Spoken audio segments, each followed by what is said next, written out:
switch to. Any suggestions? Don't think there would be any though. A suggestion? Are you ready? Good. Go.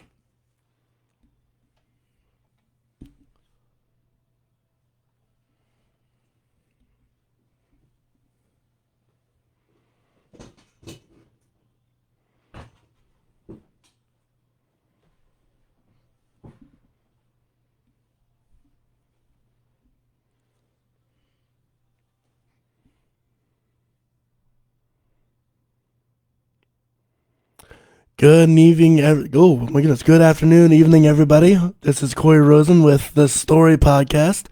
Today I have a special guest, Nathan Arndt. Hello. Nathan Arndt. Arndt. That's right. Nathan Arndt began his journey through music in 2002. Like most artists, he began playing cover songs to learn the craft. As his senior year of high school ended, he developed a Proclivity. proclivity. Proclivity. Proclivity. That's a word I haven't seen for a long time. Back in those vocab Right, sheets right. in English. Hey. Yeah. For bass guitar and the youthful urgency to become a screamer for post-punk band Captain of Compliments. After a 3-year stay in Queens, that's Queens, New York City, he returned home and played guitar for a group called the Wayfarer Experiment. Throughout his whole life, he wrote poetry and songs. The skill led him down to the position that he holds today, singer-songwriter. His style can be best described as acoustic and lyrical. Currently, he runs the open mic at Shamrock Cafe in Lancaster every first and third Wednesdays. Those start at like 6 or 7, right? They start at 8 o'clock to 8 o'clock, 11. 8 o'clock to 11. Yeah. Cool. And he'll be hosting Tell Us 360 for the entire month of November every Monday, and those start at 7. Those, I believe, start at 7. I actually haven't followed up on the deets on that one, but I'm also playing a couple shows in August to look out for. Okay. One on the rooftop and one in Sabine. Yeah, we'll talk about those for later for sure. For sure. You can find information regarding other shows and dates at his Facebook page or his most recent band page called The Picaros. This band was formed with his longtime friend and best man at his upcoming wedding, Matt King. He is also always happy to have fellow improvisational, that's another $10 word, artists join him, which makes for a unique show every single time. I've had the pleasure of playing with Nathan Arndt and getting to know him a little bit. Yeah. How are you today, my friend? I'm doing pretty good, man. Since the last time I saw you, which was what, Wednesday? Like you Wednesday, came in? yeah, I came on Wednesday, yeah. It was nice to see you come out and jam for a little while. You always show your chops for sure. That keyboard of yours is a little piece of magic. It's Sam's old keyboard, actually. Is it really? Yeah, Samantha Amelia, yeah. Oh yeah, she's a good artist. She's a around really here. great pianist. I'm gonna have her on for sure eventually. Absolutely. But yeah, I was looking for a keyboard because I've never before I came out to this gigging community, I never had like a keyboard to gig out with, and she was like, well, you can have this for like $50, and then she ended up giving it to me for free, and I'm like, oh, this is awesome. That sounds like her too. Yeah, super nice. Yeah, well, it's nice to see other people coming out to the Shamrock too, because this is only my second time really hosting it.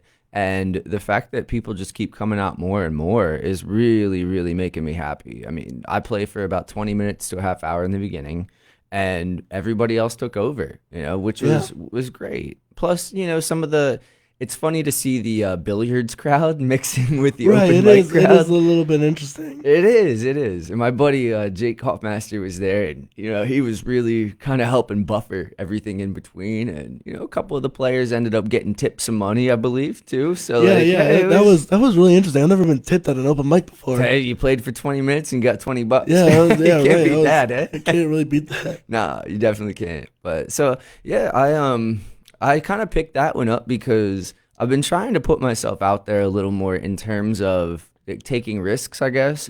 So I work over second job at Slugger's Pizzeria on 701 North Queen Street in Lancaster, and I did a delivery at the Shamrock.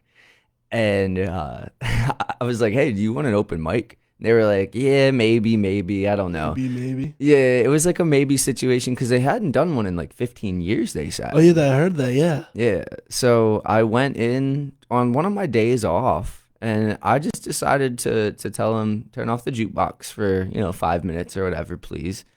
And I played him a song. Please. Yeah, please. Yeah. Please. But yeah, so I had him turn off the jukebox, played him a song, and the booking woman and bartender there, Brandy, was like, "All right, when? When are you thinking?" So cool. yeah, she hit me back, and we decided, we'll do a trial run of first and third Wednesdays. I didn't want to like do an every week thing, just in case. Right, just in case, because that's a hard thing to build up for sure, like an open mic, because everyone's marketing, I'm realizing, isn't what it could be. Yeah, absolutely, right. Absolutely, and myself included. Well, even me, I was like, I'm just now realizing how much you have to put into it. Oh, big time. Well, and that's what I mean. I'm taking more risks, I think, lately, and you just got to keep pushing forward with it. Right, you just got to do it. Yeah. That's kind of been the theme that we kind of been learning throughout this entire podcast, is that you just got to do it. Yeah. Or else no one else is gonna do it. It's not gonna be done. I know, and I feel like we're seeing that in this country and this world even more and more. We gotta have some kind of voice that we're willing to actually speak out. Right. Yeah, and if we don't, then like you said, somebody else who's maybe louder but not necessarily there for the people will do it for you. Right. If it doesn't come from authenticity, it's gonna come from authority. Yeah. Well, and that's the thing is, people that don't get humbled end up in that position sometimes, because we all have mistakes, we all have problems, but the issue is dealing with them and growing from them. Because we don't all do that all the time, but we try. Hopefully we try. That's where music kind of comes from for me. So. Yeah. Big time. Going off that, then what was your inspiration to get into music? Like what when did you pick up a guitar or a bass and was like, this is it? Well, I don't know if I ever said this is it necessarily. Like, I don't know. There's maybe that drive for acceptance when I was younger in some sort of way, but I started when I was in elementary school with saxophone. Oh, really? Yeah. I was initially going to be, I wanted to be a drummer, and they were like, no, you're not a drummer. So I was like, okay. Yeah, so I ended up picking up a woodwind. And, I enjoyed it for the most part. I really did. It wasn't until about, I guess, 7th or 8th grade when I was like, I'm kind of getting sick of this. I want to play more pop songs, like more rock pop songs, that kind of thing.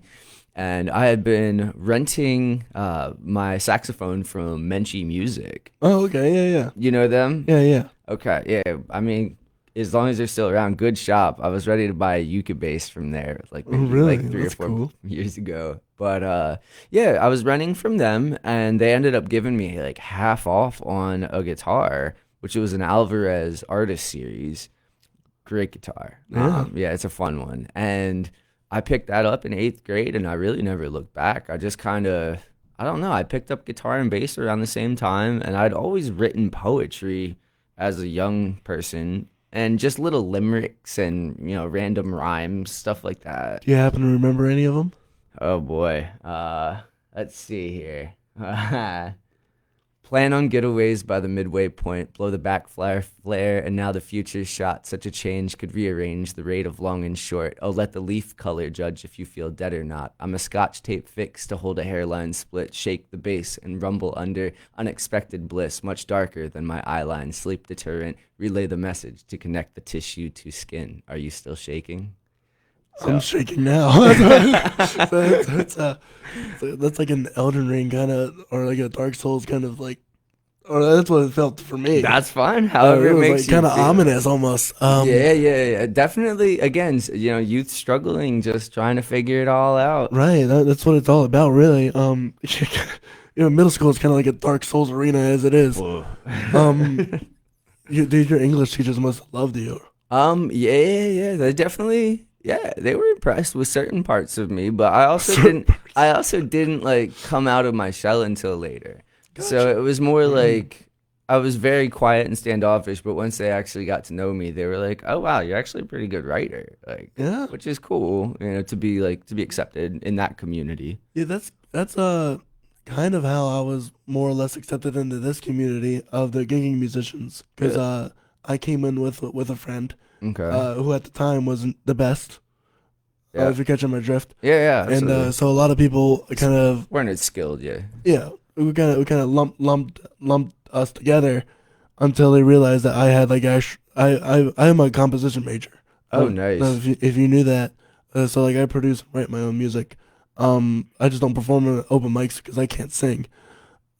Really? Yeah, I'm not a very good singer. That surprises me.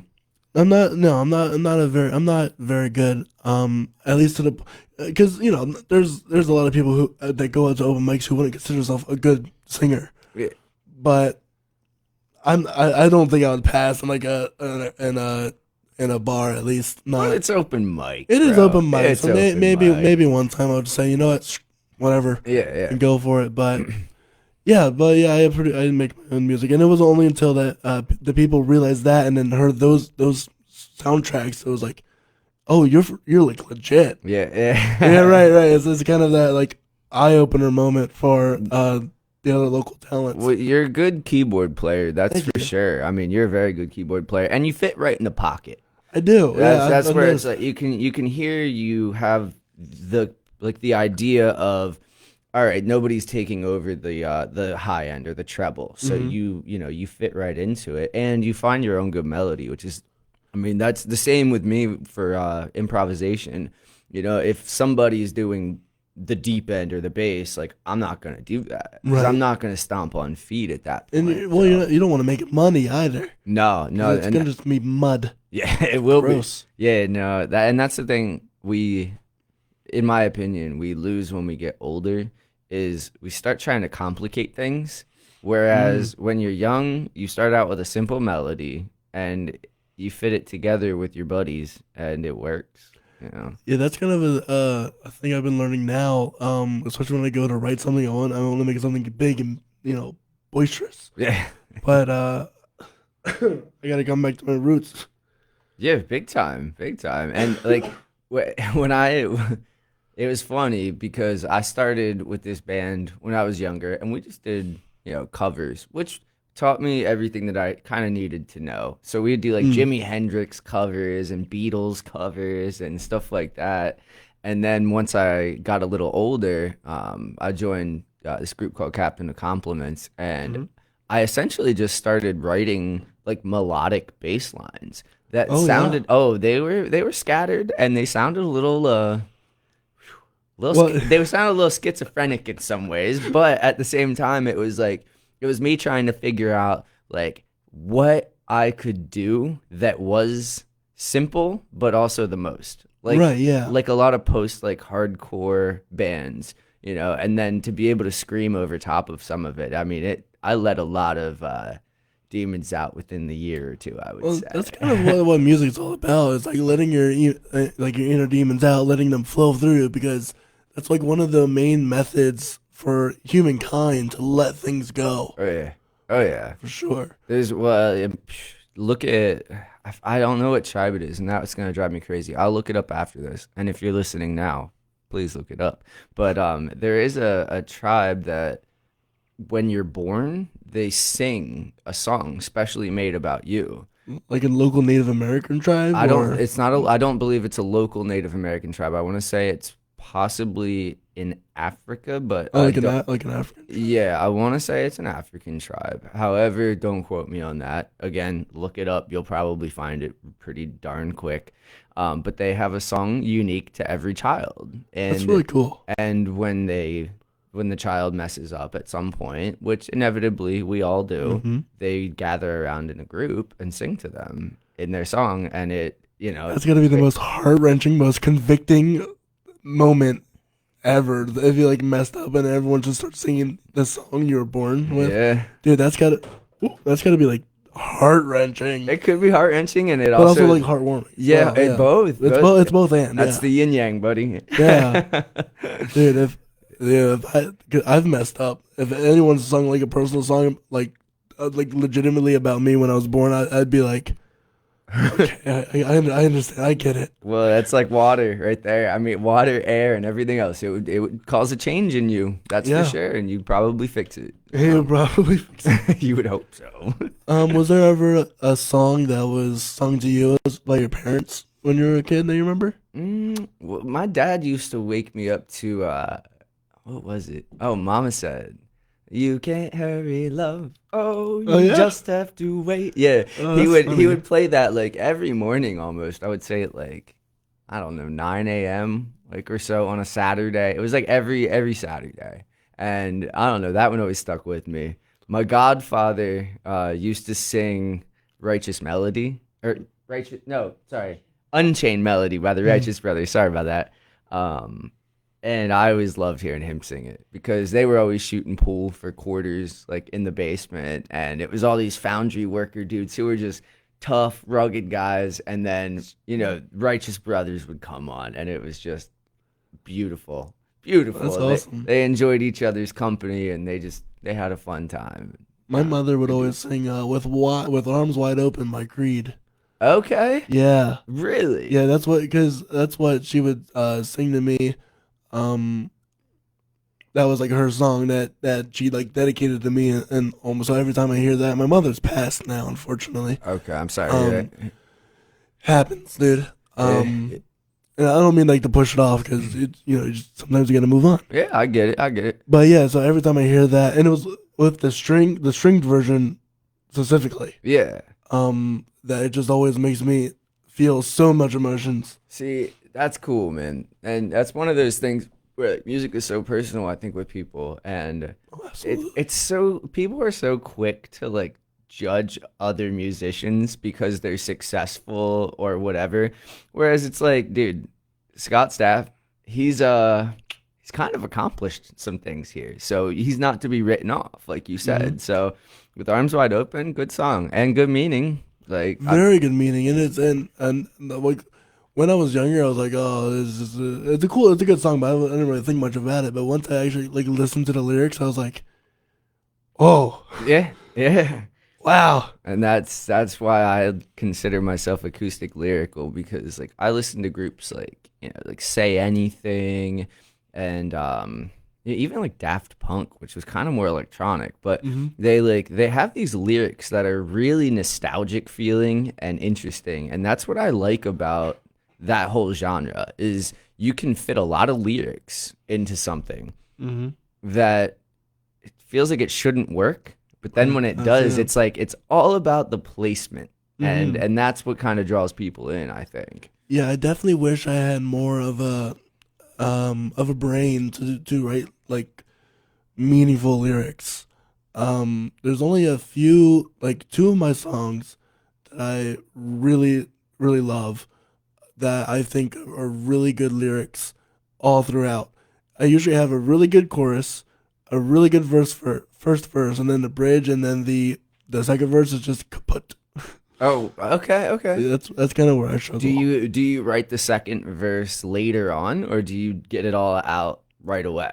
So usually I only have enough thought process to complete. Usually I have the chorus in my mind. Yeah. Because something I specialize in, or at least people have told me that I specialize in, are hooks. Okay. Oh yeah. I'm really good at making hooks, according to my own teachers and people who Catchy like music. stuff. Yeah, catchy stuff. Yeah, Really I'm catchy stuff. really good at making catchy stuff.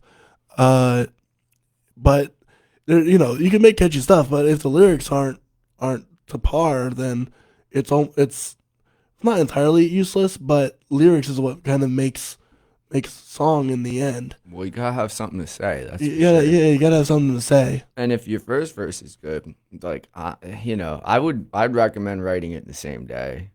Right? Like Yeah, if yeah. I were you, like eat a thing of ramen noodles or something, and like get Just fueled go again. at it. Yeah, get fueled again. That's my recommendation on that one. But yeah, I have the same problem sometimes too. Like there's moments where you play the music first and then you write, Hmm. and then there's other times where like you just start singing. Like I have one that I'm working on right now that it's in G and I just started singing in my car on the way home. I hit the box to it. That's impressive because if I think of anything in the car, by the time I'm at home, it's gone. Oh, really? Yeah, it's gone. It's straight up gone. I have really bad ADHD, so that probably has some part of it. Okay. So actually, I could sing it for you right now. Oh, really? I'm Good thinking, you. yeah. All right, You don't here it even goes. have it. Here it goes. All right, goes. Crow, black crow, the only one I know. It's pain and it's sorrow, both go toe to toe. Crow, black crow, spreads its wings and it's fine. I don't smile, but my mouth's corners turn up once in a while. That's cool. And it Yeah, was that's just insane. like, it just kind of hit me, and you just play with it. That's, So that sounds like a lot of fun. but you have something to say, you know what I mean? Right. And I literally looked at a crow in the air. So, I mean, sometimes, again, get back to simplicity, bro. Looks at a crow, creates a whole blues gospel song. Yeah, pretty much. Well, I mean, That's think about great. it. That's a misunderstood animal right there. Oh, for sure. Yeah, and especially like when you get into the raven category, like they can actually speak to you. They can actually speak it. They will remember you, and they will hold a grudge against you too. They definitely will hold a grudge. Yeah. Yeah, they're like one of the smartest birds. I think even smarter than parrots on some level. I think. Yeah. Oh, well, I mean, if they can talk for sure, and they'll bring you presents too. Yeah, and they actually one fun fact I love about crows and ravens is that in order to crack nuts open, they'll fly high, they'll either drop it or they'll just place it on the road and wait for cars to come by and then eat crack the nuts open and They know that those big iron things are the squishy oh, the things. squishy things. Yeah, They squish stuff. they're using us, man. Hey, I'm using them to write a song, so it's an even trade as far as I'm It's a concerned. symbiotic relationship for sure. Absolutely. But I mean, we also were talking, I think, about my buddy Matt there for a minute, right? And Matt King? Matt King, yeah. Matt King is he's a great drummer, and he comes out of Philly a lot for me. Sometimes he would do an open mic with me over at Shank's Tavern. I'd like to point out there. Hopefully, I can get one started there again, but we'll see. And he's the best man at my upcoming wedding here. So Ashley Almany is going to soon be Ashley Arndt in September. And we hope to have a lot of musicians out there, and it's going to be a really good time. That'd be really fun. In terms of like love interests and musicianship, it's a funny balance, that's for sure. And just, friendship in general with people. It's a funny balance to have because like you want to be a musician first, but then you also need to put somebody else first. And then before that, you got to put yourself first. You gotta put yourself first. You gotta make sure your mask is on before you help the other. Yeah, you got that right. Yeah. Oh my Lord. So yeah, we could talk about a bit more about the relationship life and Absolutely. well, first off, did you guys meet at like music or? We actually ended up dancing our first night we ever met together. Oh, that's cute. Yeah, we ended up dancing, and nobody else wanted to dance, but yeah, we did, and it was a nice intro to our relationship together. And the second time we ever hung out, we went hiking at Chickies Rock. Oh, of course. Great spot. The most used spot. It's a really great trail. If you haven't checked it out, check it out. Chickies Rock. It's in like Marietta almost. Yeah, in between Marietta and Columbia. Yo, it's a great spot out there. Great view. Well, we were below the high part of the cliff, but we climbed up to one of them. She wore flip-flops. Big mistake. Yeah. She was on the way down and slipped. I caught her before she fell down like part of the mountain, and she broke her pinky toe, and it's been love ever since. It's been love ever since. Oh my goodness. Hey, with great pain comes great pleasure, so That's so funny. I am an Eagle Scout. Oh, are you? Yeah. My buddy Matt King is an Eagle Scout too. Oh, no way. Yeah. Interesting. So I know many people who like this one guy brought Crocs on a 10-mile hike. Oof. And, oof, yeah, oof, oof. We don't even allow Crocs in gym class at Lampeter Strength. Right, and So, it's like flip flops. That's amazing. yeah, yeah. The Crocs though, I can see there's a little more sustain with a A Croc. little bit more sustained, but still, if you're going on a mountain with rocks and everything, it's flip flops. I feel like would be more comfortable overall than Crocs. Yeah. But Here's one thing that I find really funny. And I'm not talking any smack on the Yeezy brand, right? oh, But the Yeezys have like a $600 pair of like Crocs, essentially. It's like a ripoff of Crocs, but it's like $600. And I'm like, who is doing that? Like, who is probably buying? only Kanye. Yeah, yeah, exactly. Kanye, he bought the whole supply. Yeah, I wouldn't be surprised. Hey, you know what? People want to say what they want to say about Kanye, but he's good. I dig him. I dig him. He's a Honestly. real one. Yeah, he's great. Everyone's got their issues. Kanye, no exception. No. But On the Wire was great when I first heard that. I mean, it was. I never listened to Kanye until he came out with his Christian album because the Chick-fil-A one was like you never heard it? No. Oh, no. it is the funniest thing, and it's actually good too. It's about Chick-fil-A. It's though. about, oh my gosh, the way he signs it off. He goes Chick-fil-A and like screams it out. I don't have a voice right now, so I can't really do it. But it is the funniest. You have to listen to it. It's All right. really good. So you heard it here first, people. Check out Check Kanye's. it. It's a Chick-fil-A. Christian album. If you're a Christian listening and you're wondering how you get into some Christian rap is an interesting dichotomy, or genre for sure. Oh yeah. You got like Lecrae, you got your I'm blanking on every other Christian rapper that I know, which tends to happen a lot on the show. Mm-hmm. Yeah. But yeah, it's a really interesting niche to fit there. Definitely. Well, and it's funny because like what influence, well, I mean, here's an influence I hadn't even thought of actually, but back in high school, there was a Christian rapper that came in, and my buddy, he was more of like, again, he was more of like that gutter side, that gutter side. Mm-hmm. And lovely dude, to be honest with you. He turned out like a gem. But he was freestyling a lot in a dirty kind of way. And this guy schooled him. I mean, he was able to freestyle for like 2 or 3 minutes straight, Christian style, and just like no swear words, no nothing that was like nasty. It was just straight up diss, but in the most proper way possible. And that was such a cool thing to see. It's like that guy just did that for 3 minutes, improv, never made those words up before. Like I can do that too. Yeah, that's an interesting thing we kind of do sometimes, or with like Cody Kilburn, especially. Yeah. We make up songs like on the spot, and it's really incredible to watch because I've never been able to make up a song. If someone told me go out on the stage and make up a song, I'd die inside. You'd be able to do it. It's just, it takes practice. It does take practice. It's like any other, getting in shape. Like swimming in shape is different than like wrestling in shape versus running in shape versus improvisation in shape. It's all different. Yeah, but something. Yeah, you got to practice, and that's something I'm learning a lot because I'm not really good at I'm not like a legit pianist. Okay. I didn't really take lessons. I would consider Sam like a legit pianist who took lessons and can do all these crazy things. Yeah. I'm not like that at all.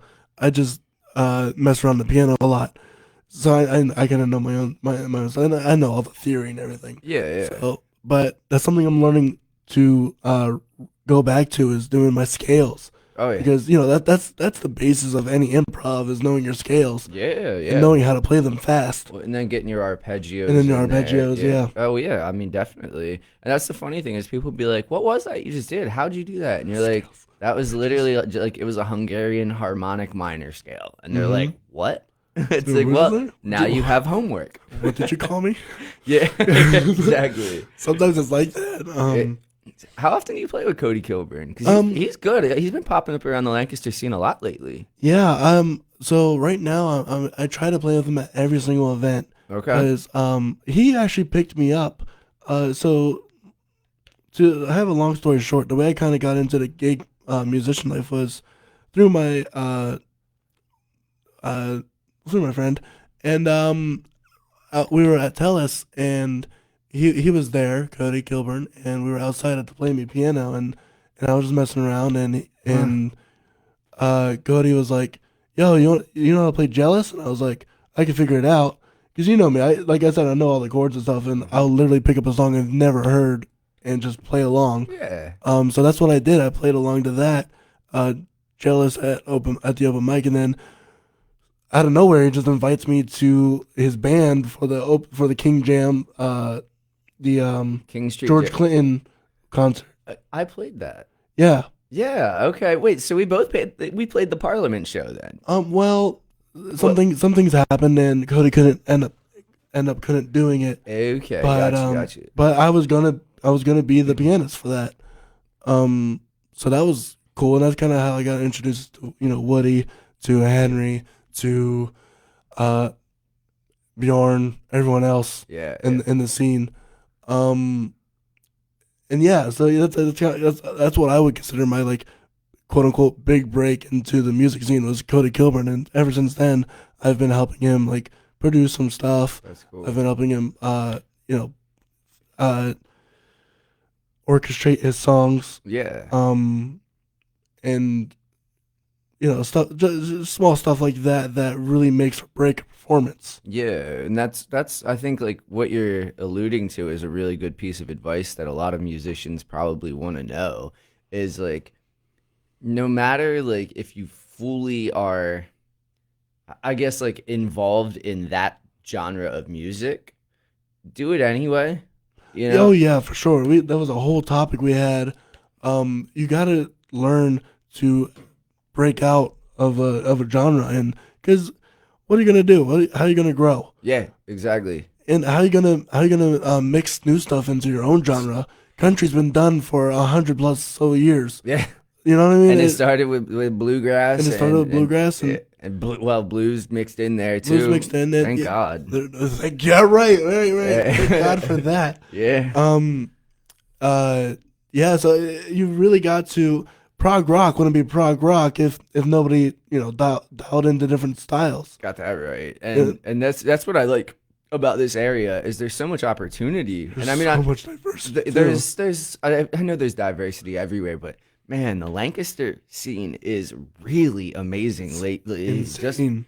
Just in the opportunities I've been presented with, like I play bass every once in a while for this girl Irene Florio. Mm-hmm. And this guy, he goes by the name of Whitehead, and he's a rapper, and she's an R&B singer.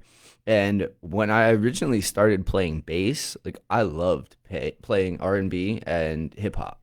Mm. Like it was just the staccatos. It's a lot of fun. Yeah, it's a lot of fun. Yeah. It really is. And I mean, I wouldn't have been able to play that George Clinton show and Parliament right. if I hadn't been to the studio on Elizabeth, first of all, with Woody. Woody Campbell, great drummer, by the way. If you ever get the chance, pick him up.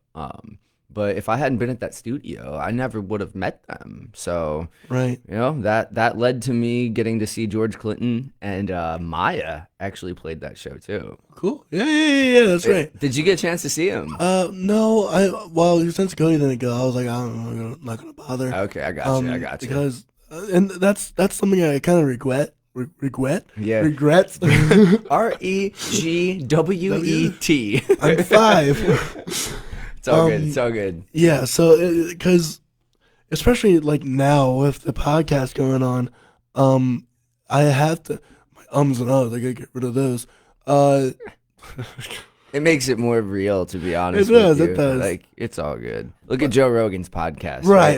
Do you think he was perfect every time? No. But yeah, I really wish I had gone out to it because it's all about networking, especially around here.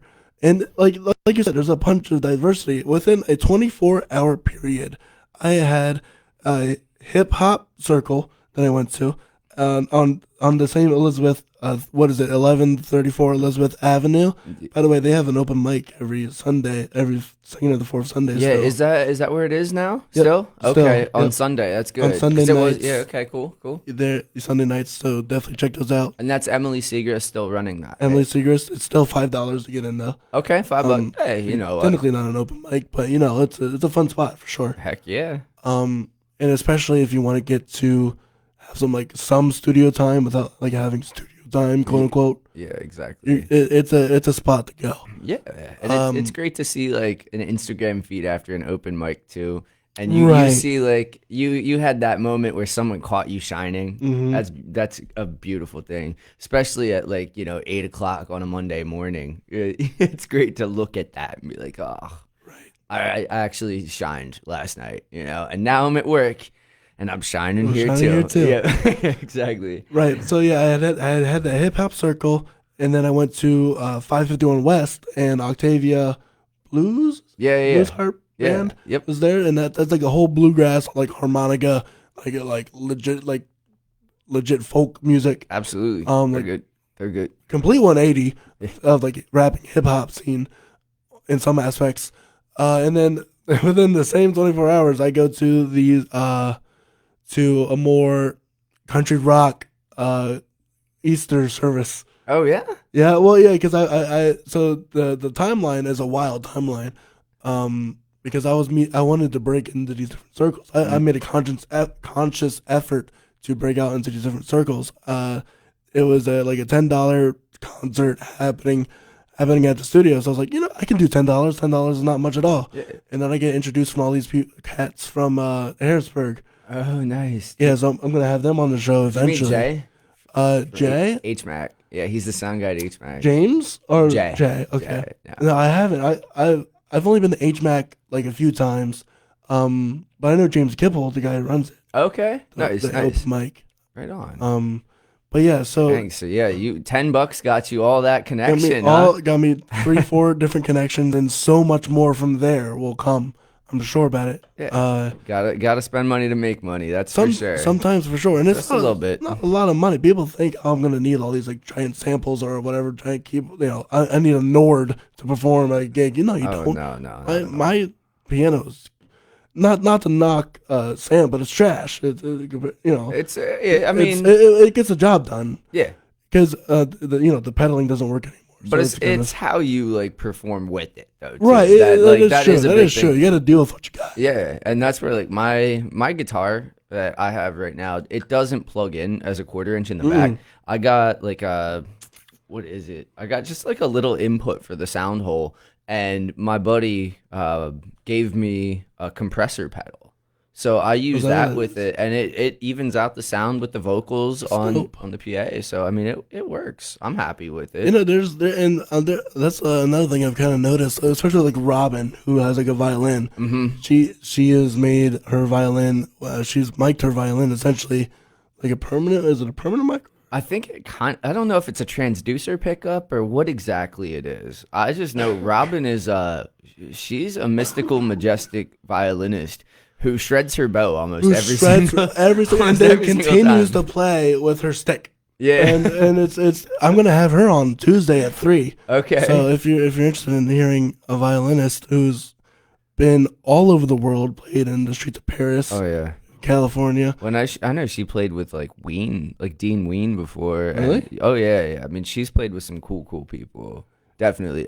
Yeah. What time did you say that was and when? That's 3:30 p.m. next Tuesday. Okay, next Tuesday. Nice. Next Tuesday. Yeah, definitely. Yeah, people should check that one out. That'll be cool. Funnily enough, all my I've had to get into some of the analytics of the show behind the scenes. I've had like 5,000 different people reached, and the majority of that came from Robin. Get out of here! Yeah, I believe that. It was kind of scary because one I had previous guests, not messes. Guestesses, gotcha. Guestesses. And they didn't have that much reach. Yeah. And that's typical for a local scene anyway, because everyone knows each other. Yeah, I was gonna say, I think maybe like 45 people liked it, but people will tune in. People will tune in for sure. Yeah. But when I saw the number get above 500, I was like, oh. Oh. And then when it got up to like 3,000 on her end, I was like, oh. Yeah, she's been around, man. She's a been good player. around. Well, she's a good player too. So that's She's the thing. no, I wouldn't expect anything less. Yeah, and well, her band Lava Cave is great too. It's great, yeah. I think they're back in action now. I think they took a hiatus for a while, They and did. now they're back at it. And Leo DeSanto's brother, what is his name? I don't know. He's the one man band that's gonna drive me nuts. I think Nick DeSanto. Nick DeSanto, yeah. He's the one man band around here. Yeah, And, he connected with me actually. yeah, he and her write really good songs together. So I mean, check them out if y'all get the chance. Lava Cave, they're great. So, Yeah. what do you think about playing a song here? You think we should do some music? So typically, what I do is as I wait for the radio portion to end, then I'll let you introduce your songs. Oh, so they're actually playing songs right now. Well, no, not right now. There's nothing going on in the radio because then we'd be talking over radio, Okay. which is not fun for anybody involved. That's very true. So what'll happen is that around like 4:45, I'll put on a song to transition back into the radio. Gotcha. That way we could take our Nice. nice little bathroom breaks and a little bit behind the scenes info for you. Okay, right on. So we can talk about more about the. So you say you were a teacher, right? Yeah, right now I'm over at Lampeter Strasbourg. I'm working with the phys ed department. One of the teachers is out with like emergency surgery. So it looks like I might be going long-term sub for that one. But I've worked with the IU13 for a while now. I'd say about 4 years. What does IU13 mean? IU13, it's an intermediary unit 13. So this is like basically like District 13. It's Lancaster and Lebanon. Oh, like school district. Yeah. Gotcha. So autistic support, emotional support. But this assignment recently was just academic, like straight up academic, because I got emergency certified as a substitute teacher. So I've been covering like music classes, Spanish classes, English class, and phys ed. So Do you speak Spanish like legit? I can speak a little bit of Spanish. I mean, I know enough to teach the basics of it. Gotcha. But yeah, other than that, like I can kind of understand what people are saying for the most part, but I can't fluently speak it.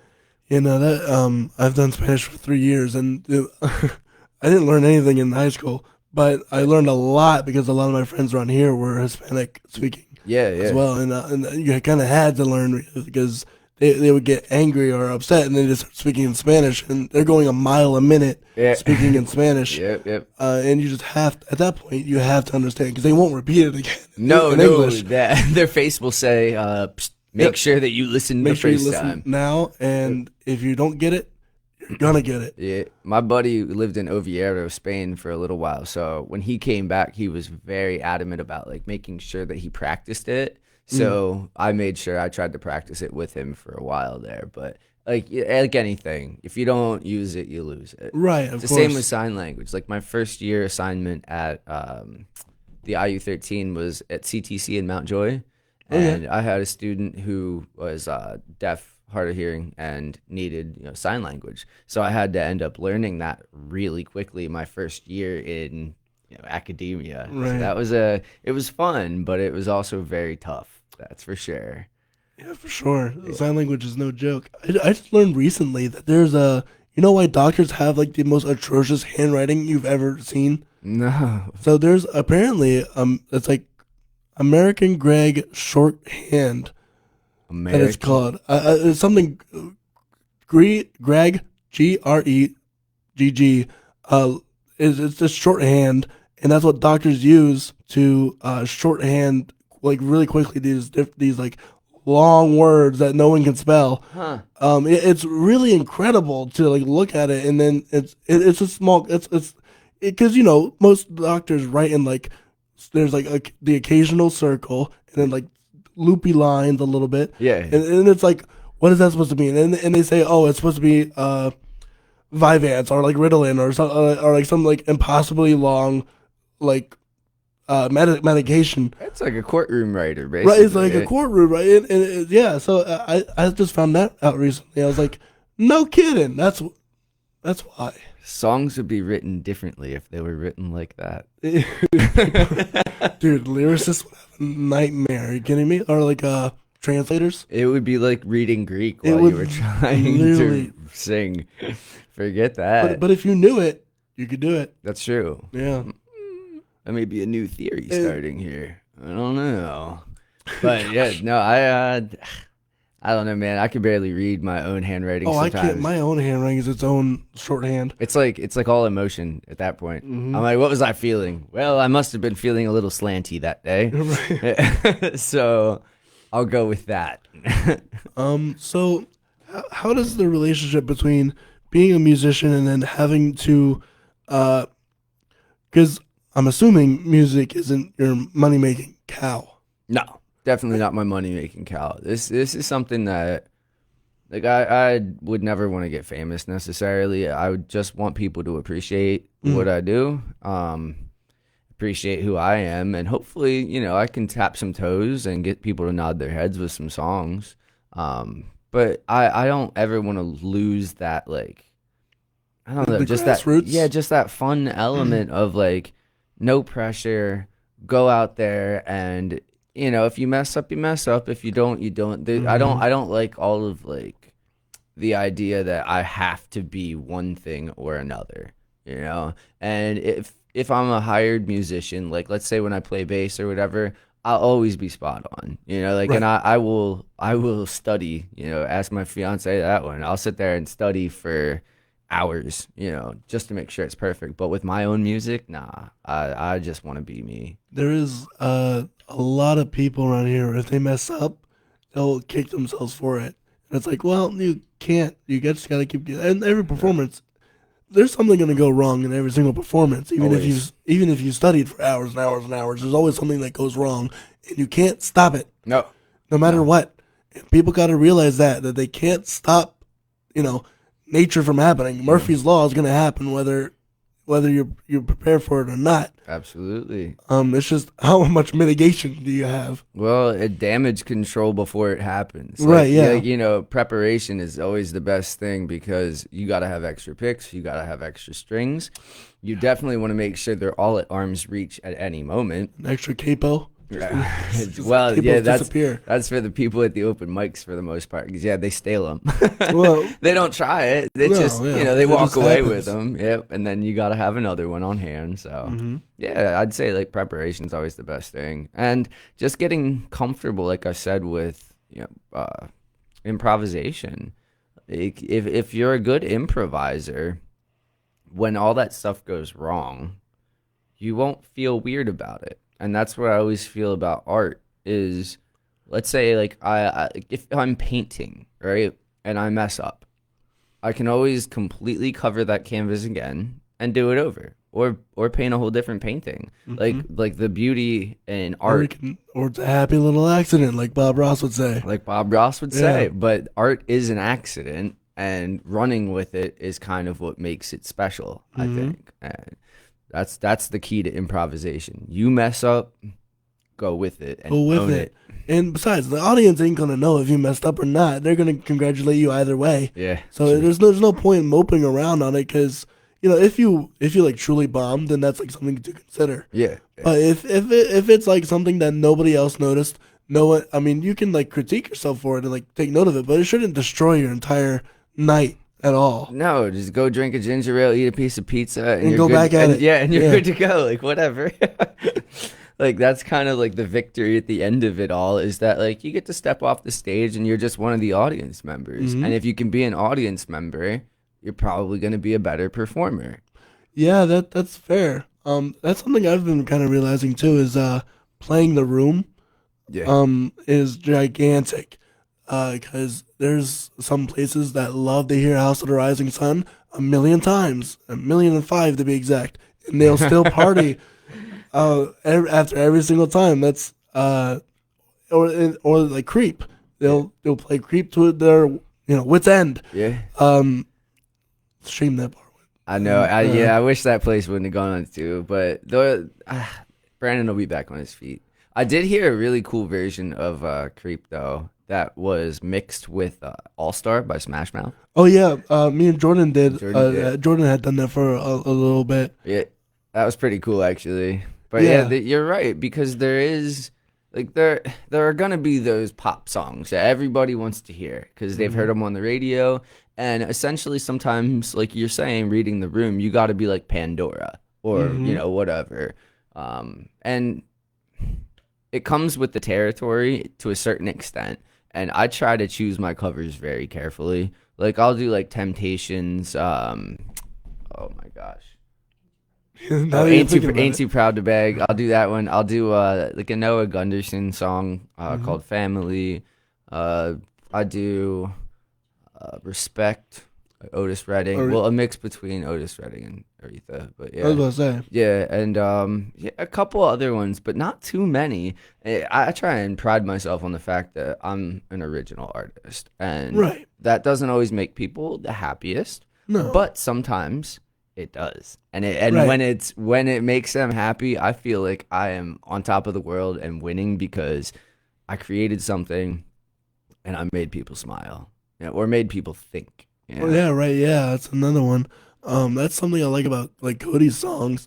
They do bring down the vibe for sure. Yeah. But it makes you reflect. Definitely. Sure, and it's incredible to have local musicians make like meaningful, deep songs that really get people like to bring up somebody that Bjorn. His Mended Love song is one of my like favorite. I love to listen to that. I love to play that. Yeah. And it gets people to dance and cry and all sorts of things. Yeah, hitting that E on the bass note for that song is always pretty good. It's always nice satisfying. One. Definitely a nice one. But your point about bringing down the vibe is interesting too, because it's like it's just a different vibe. It's just it's just a it's different vibe for sure. Yeah, and it does definitely it calms things down in the room.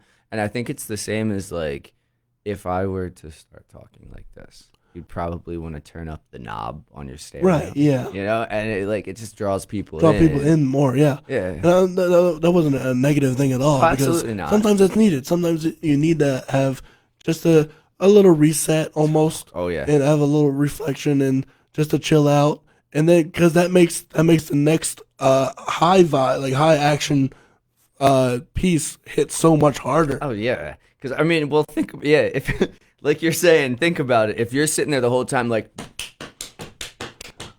boom, like, chick, boom, chick, boom, chick, boom, chick, boom, chick, for like 5 hours. Yeah, you're gonna sit there and be like, I just want to disconnect, right? Like, completely disconnect from this. And I've been in that situation before where it's like I just wanted to do a high energy set, and by the end of it, it was it's 45 minutes of that. And I'm like, oh man, I made a mistake here. Like the audience needs to eat their dinner. Right, yeah. Or that, or you're playing all this upbeat music and people are kind of annoyed at you at this point. Because they need a break. And that's something I learned as a DJ, DJing for weddings. I have like my set that I like run through. Yeah. But I always make sure that at least after like 30 to 40 minutes of like high action bump and stuff. Yeah. I always put on a slow song because that's how you get the older people out there anyway. Truth. And that's really what, like, if you get pictures of the older people dancing, that's what the bride and groom are gonna want forever. That's true. Yeah. Because very true. Oftentimes, on a sadder note, those are the last pictures that they're gonna have. Yeah, yeah, and those are the people you really want at your wedding. Right. It's one of those things like with me and my fiance right now, like we aren't going to have some of the people that we hoped would be at our wedding. So an empty chair is definitely going to be there for them. So it's, it just serves as a reminder, like those that were lost and, those that are still here with us. So that's just how that goes, man. That's how that goes, unfortunately. Do you collect vinyl since you're a DJ? Well, no.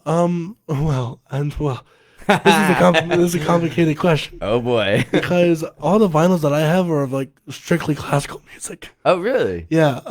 Because the LBC here has like a a vinyl collection of music, and all of it's like classical music. So they gave it for free. So I just like nice. stacked up on like Beethoven, Bartok, Vivaldi, Mozart, all these Stravinsky, Chopin, Stravinsky, Schubert, like all these different artists, Wagner even. Do you have Jan Tears? I don't know because That'd be a good one to pick. Well, all of it. all of it's good. But yeah, so those are. I wouldn't say like that.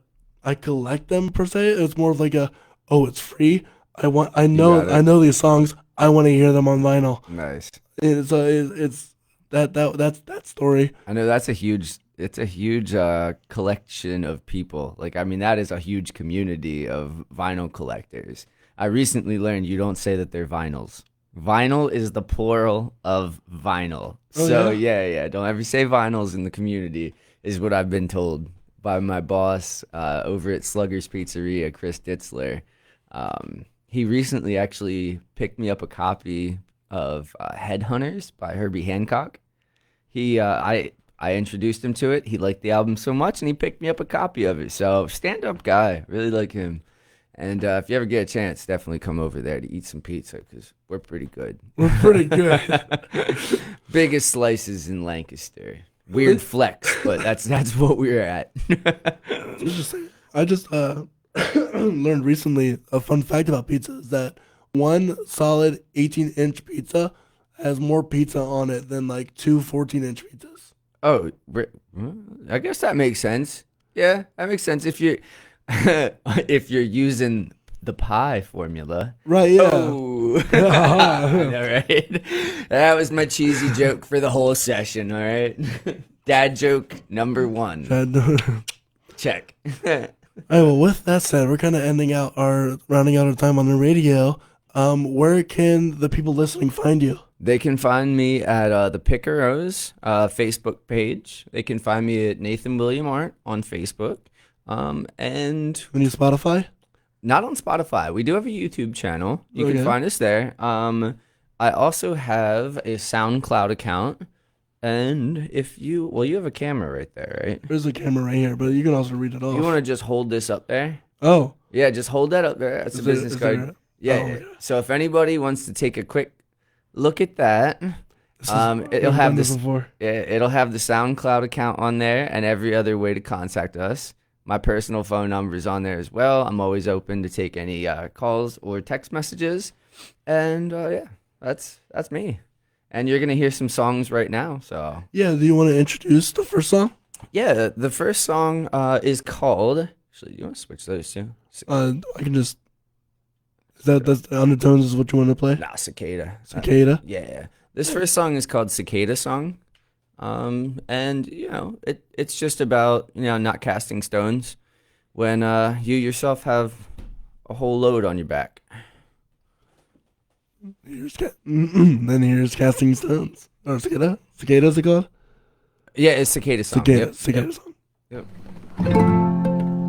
Whoopsies. There we go.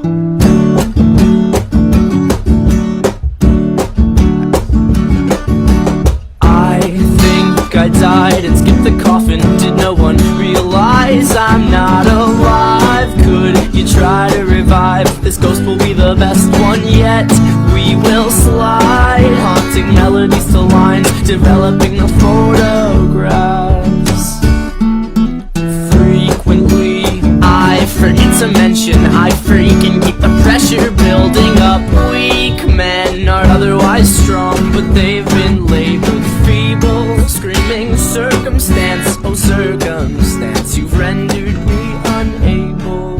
Now I understand your position. Matters of this kind, you don't know the difference.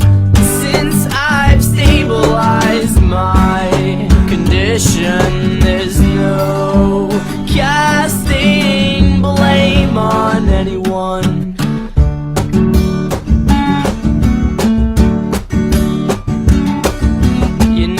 They used to say that no news was good news. These days it's the opposite. Where have all the trust it gone? We shouldn't need such much reassurance.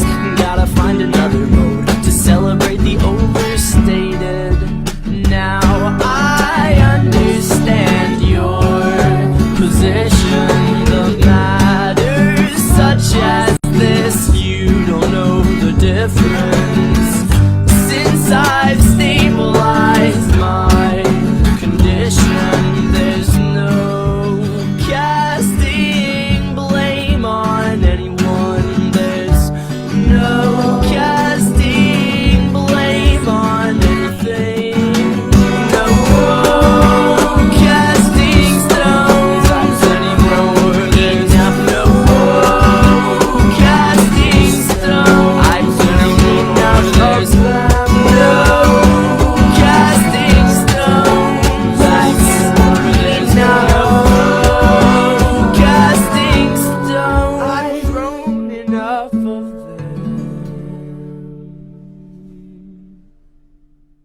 All right, that was Cicada from Nathan Arndt. Whoa. Sorry. It was going on to the next song there. Did you want to introduce your next song? Yeah, the next song is it's kind of a love song, I'd say. It's called The Wreck. It's about being humbled by a relationship and just loving the other person and yourself. When you fall, you got to fall together. And hopefully nobody hurts each other on the way down.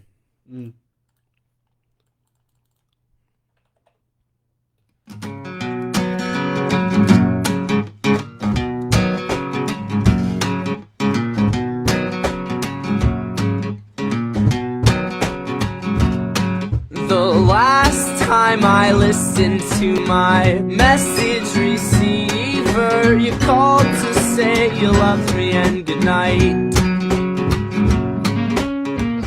Why would I be so careless? My jealous ways will end. The last we talked, you said you need some time. I'm lingering helplessly, it's out of my control.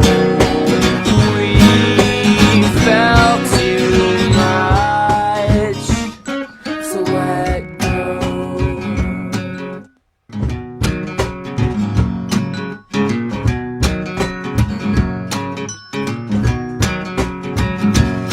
I rang to speak of all I'm sorry for. Can't you hear my call?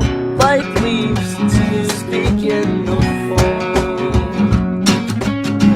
Please don't you lose my heart. I've trusted you with it. Abandoning isn't facing. I'm lingering helplessly, it's out of my control. We've felt too much. So the last time I listened, the last time I listened,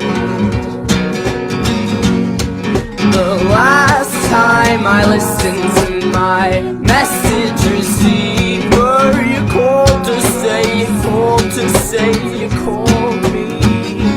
Now I'm lingering helplessly, withering helplessly.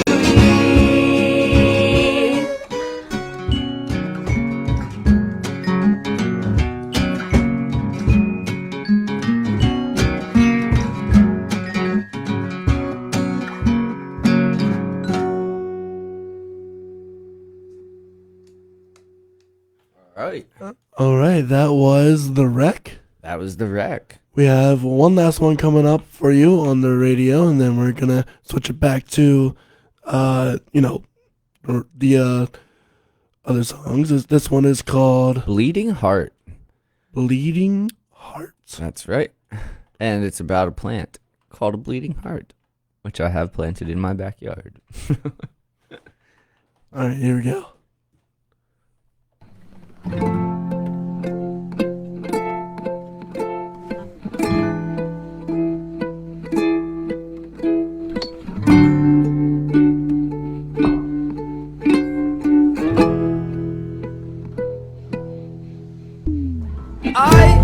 am just a bleeding heart transplanted in a sunny spot. The gardener does the work with me and then she leaves. But something's not quite right. The main attractions are inside, clowning around and taunting. Come on, all you pros. But the fair green thumb lady, she tells me about the trials of the human being and of an ocean open wide to carry off all her pride and wash the troubles away. But if those tidal waves are so big and brave, why do they break upon themselves?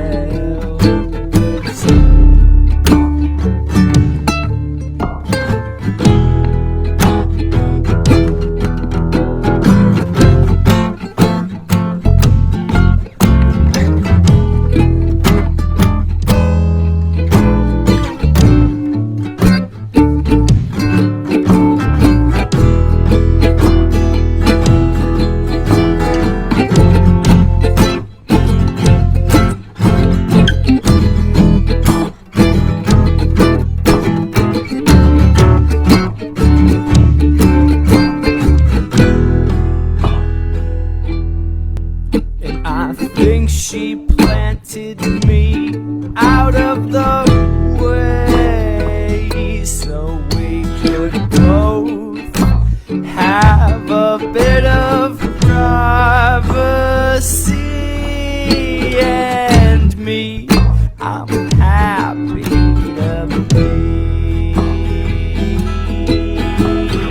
me. I'm happy to be another bleeding heart transplanted in a sunny spot. The gardener does the work with me and then she leaves. I am just a bleeding heart transplanted in a sunny spot. The gardener does the work with me and then she leaves.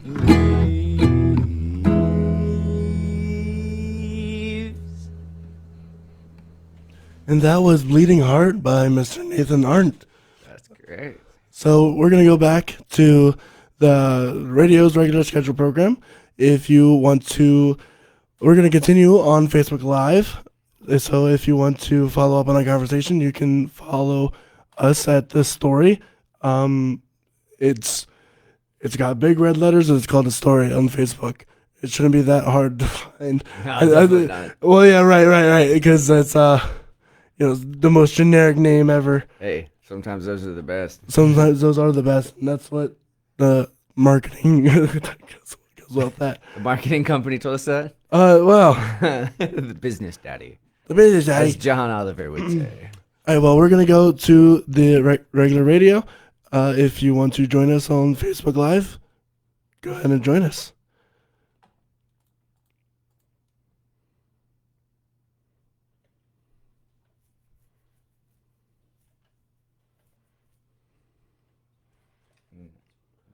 Regular radio playing. Yeah, regular radio. That was the regular radio playing. Yeah. So now we're good to talk. We're off the radio. Is she waiting to come in? I think so, yeah. She can come in. Yeah. No, that's totally fine. This is extremely formal, and Totally formal, and everything's totally fine. there will be no comfort in this room, all right? Just jokes. This is actually a really, really nice spot, and yeah, I like the fact that it's kind of just an informal conversation where you just be yourself. It's good. Yeah, that's kind of the point of like building this anyway. Yeah. Is to bring authenticity and because when I kind of came out to the gigging world, there was this air of like majesty in some respects, especially when it came to like, excuse me. Meanwhile, I'm dying.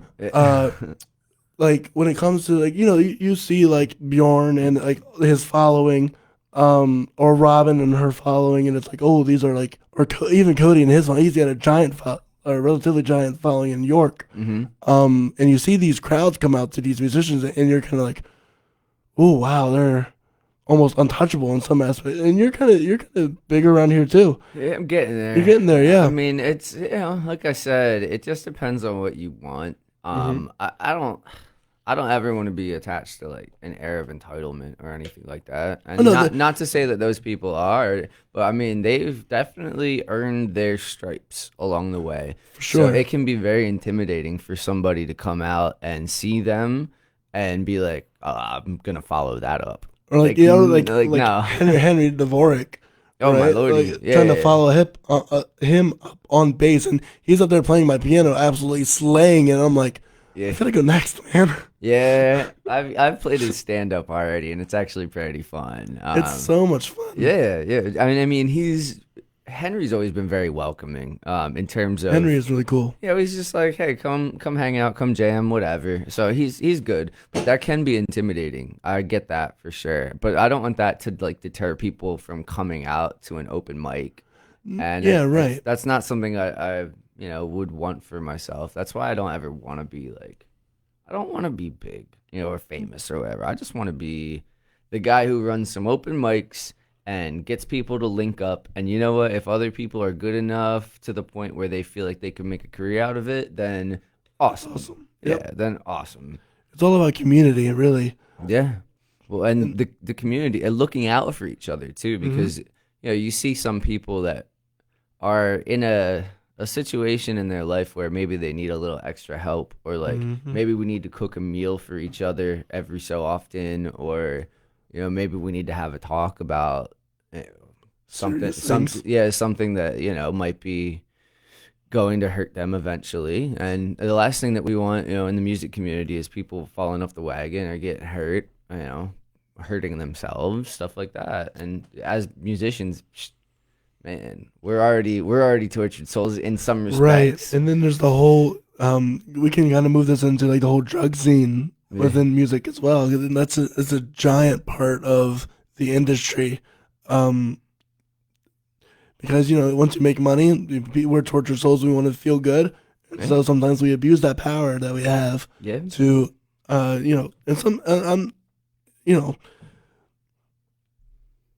some people need some drugs to function. I need like medication. Yeah, in terms of well, you said, I don't know if you're comfortable. I'm good. I have ADHD. Okay. I got it bad.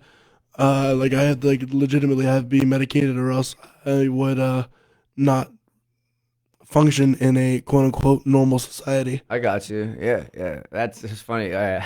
I'm really into Logic lately, like the rapper Logic. Oh yeah. Yeah, and he has a song called ADHD. That's really good. I listened to it yesterday and bumped it pretty hard. It's a good one. Out, yeah. Yeah, check it out. It's pretty good. I mean, it's not necessarily the cleanest in terms of lyrical content, but it's pretty good for the kids who got ADHD to not feel so like isolated and whatever. Yeah, it's definitely interesting to see how like the most of the musicians that I know at least have some sort of ADD, autism, ADHD, and it really I've noticed this a lot. There's a lot of jobs that cater to people with like ADHD or like neurodivergent people, if you know that term. Yeah, absolutely. For example, I teach kids how to swim. Every 30 minutes, there's a different kid, different problem to solve. Yep. And it's really nice. And with music, it's always changing.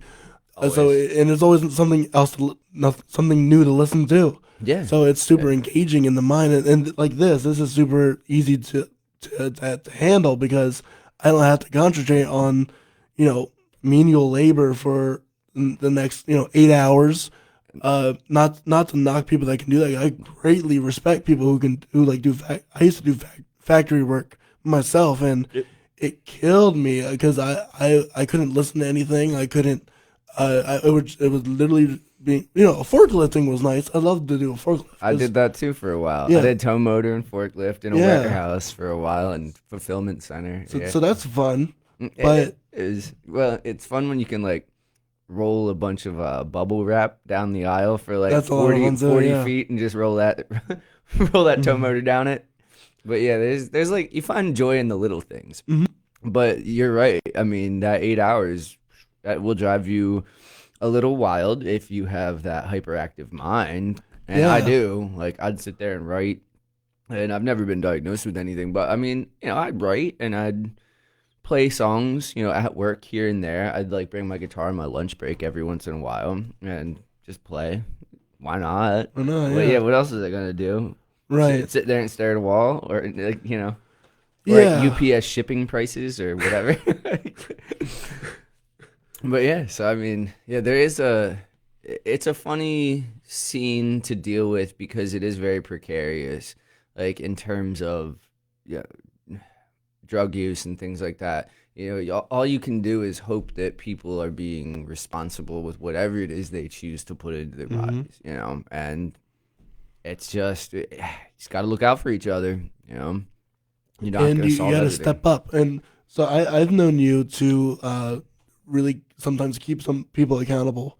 Mm. So how does one do that in in like a nice, kind, respectful way, but still gets the point across that, hey, you need to check your stuff. Well, first, like, I'll be the first to say, like, I've messed up on my own, which I don't think you can learn how to.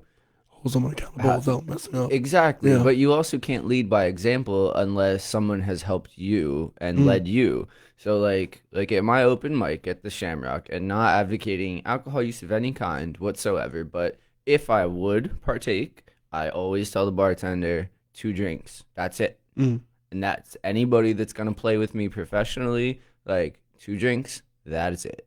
I'm like Frank Zappa in terms of that. Like, I do not want anybody doing anything while they are playing music and influencing people.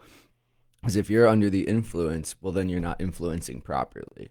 The second is keep in mind aesthetics, like which, what looks good, like what feels good, what makes you feel alive versus anesthetics. If you're numbing yourself out with anesthetics and you don't want to feel alive, maybe figure out what makes you feel alive. Make yourself feel good. Can you differentiate the 2 terms you use? Aesthetics versus, So I know what aesthetics means. I like the way things look or whatever. well, feeling alive basically. So like aesthetics meaning like right now, like we chose to get up and do this podcast, right? And we're both pretty lively. Yeah, I look into your eyes and you seem pretty lively right now to me. No, I sound dead. Well, you sound a little rough, but that's okay. We can figure that one out with a little throat coat tea or something. But anesthetic meaning like the thing that like a doctor would use to put you to sleep, essentially. Gotcha. So like look at the aesthetics and try and figure out how to get yourself feeling more alive versus how to numb yourself out. Because a lot of times I think problems come from when people want to numb their pain as opposed to like be solution oriented and face it or have an outlet for it. That's Or not. they kind of dwell in it without, they let it bottle up and fester. Yeah. And then all of a sudden there's this giant problem Yeah. that it seems insurmountable. And look, it's tough. I mean, once you get started on something, like I've seen people get really in a bad spot, and they sometimes all it takes is like a couch to sleep on, or a good meal, or a shower, or something. Shower's important, Big especially time. Yeah. If you are ever like feeling depressed or just down in the dumps, a really nice shower and not a short one, like a decent long shower For sure. will definitely, it'll lift up your spirits. It will, and it'll also put you to sleep. It will also Usually. put you to sleep, and sometimes that's also what you need. Sometimes you need to sleep Mm-hmm. because you can drive yourself crazy Staying awake. staying awake Oof. or consuming media constantly. Yeah. Truth. And sometimes you just have to, all right, it's 11 o'clock. I got to get up at whatever time tomorrow. Yeah. especially if it's like 5 or 6 at 11 o'clock, you should probably be asleep at that point. It's time to stop watching music videos and stuff. at that Right, or point. yeah, or binge watching Netflix, and this is something everyone and their mother has done. Yeah, absolutely. So it's I do it all the time, and I get really frustrated at myself in the morning for it. But yeah, part of it is having that motivation to just get up and do something. Because we've all been in that position where we're like, what are we even doing anymore? Like, something's got to change. yeah, that was me after college ended, and I had like no job or no routine anymore, and I was like, okay, what do I do? Yeah. I was like because I was staying in bed all day, because I'm an introvert as it is anyways. I don't like going around, and so I was staying in bed all day watching YouTube videos, not even like making music or anything. Yeah. But I totally had the capacity to do so. Because it's literally if I have a loft bed, Okay. and so underneath that is my desk, which is also super unhealthy. You're working where you sleep. I'm working where I sleep. Yeah, I it's got you. super unhealthy. But it's like the only possible thing that I had. But you can lift those blinds up real quick. That yeah. usually will help. Yeah. Oh yeah. Sunlight is. Oh, it's so important. Get yours, especially with like the pandemic kind of still going on. Vitamin D. You gotta get that vitamin D because it is so imperative to your health. Yeah, big time. Your white blood cells can't function They really cannot well function. without it. You will be sick Yeah. if you stay inside for so long. Yep. It's so imperative. Like, and it doesn't have to be much. Just go outside, go for a walk, or eat lunch outside, eat dinner outside, something like that. Especially when eating, yeah. Eating is healthy too. I mean, because sometimes you get caught in that routine where you're like, I could sleep an extra 10 minutes, but it's like you should really eat your you gotta oatmeal eat or your whatever. breakfast. Yeah, eat something. You gotta get started with your day. You gotta be able to fuel yourself with with important stuff. Yeah. And that's a whole nother conversation, especially within the Christian world. Coffee, the dangers of coffee, Oh yeah. and being coffee. Oh yeah, dude. I don't drink coffee, but I don't either. I Okay. don't either. And but knowing all, it's funny. Almost every single coffee shop around this area is owned by Christians. Really Yeah, Okay. it's the niche that we fill perfectly.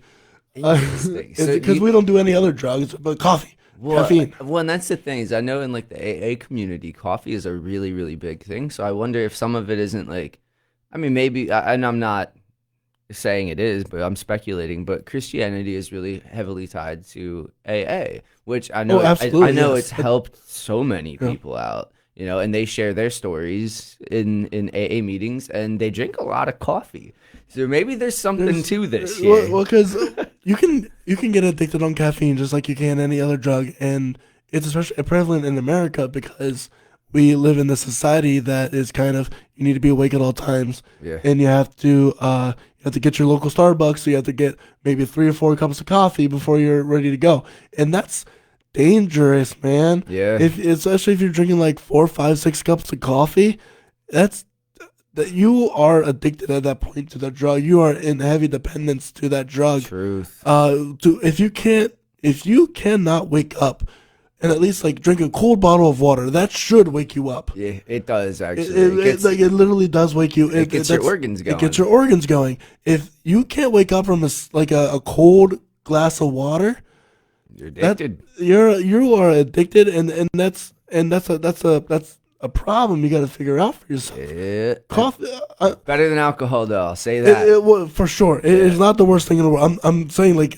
this is end all be all, but it's not the worst drug to be addicted to. However, it's something that you should keep in mind, especially as you want if you want to have a family, because kids don't wait for coffee. No, they do not. No, and really nobody does either. Besides like adults. Yeah.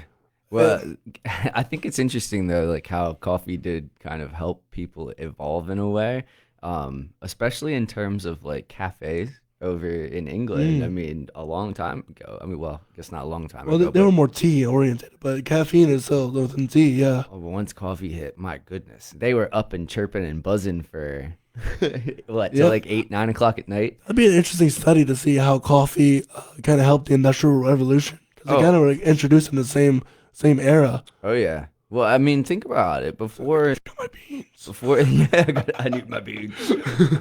But before that happened, I mean, everybody was drinking. I mean, they were drinking alcohol for the most part. Water wasn't Wasn't available. It wasn't very pure. So, I mean, once they started, boiling water into coffee, you had a zippy population who wasn't drunk anymore, and they started thinking.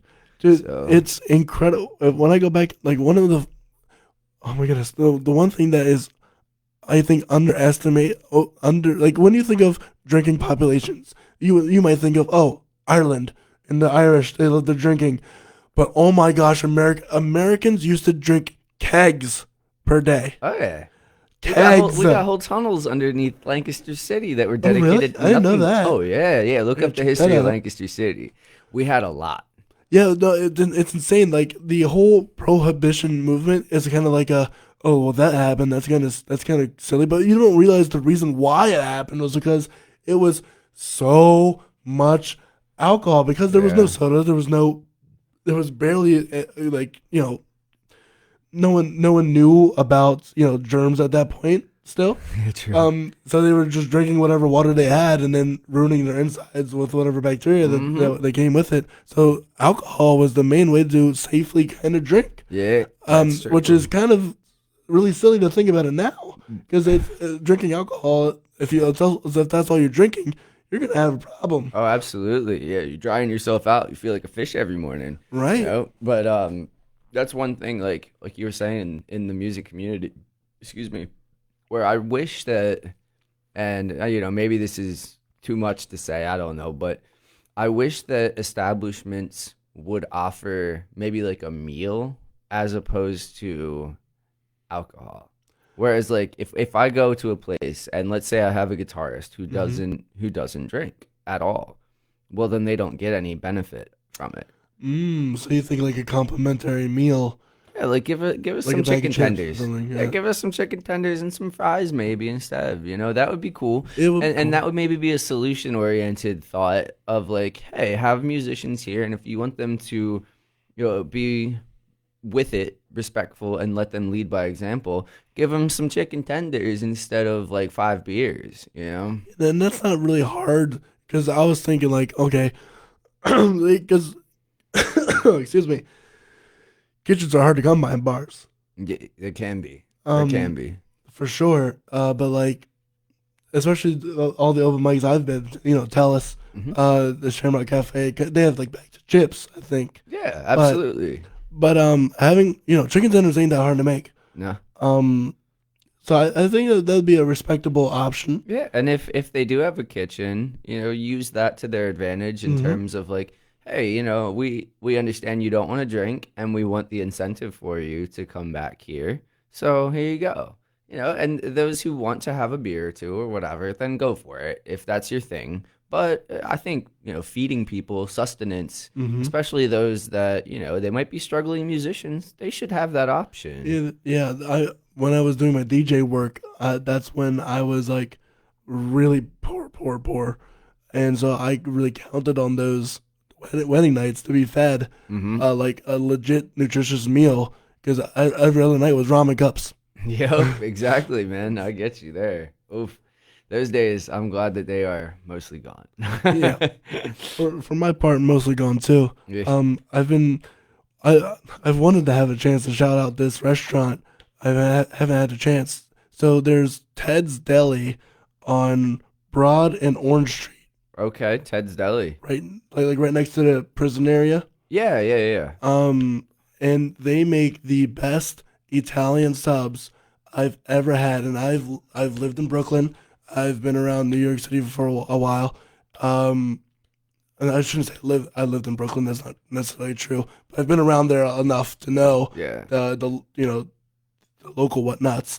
And I've had friends from Chicago that have lived their life in the suburbs, and the highest delis that they've ever Absolutely. been to. Oh, and man, I miss those. yeah, Yeah. I gave them Ted's Deli because I thought it was on par, and they said, "Yo, this is probably the best I've ever had." Good to know. And they'll give you a sub, and it's only like $6.50.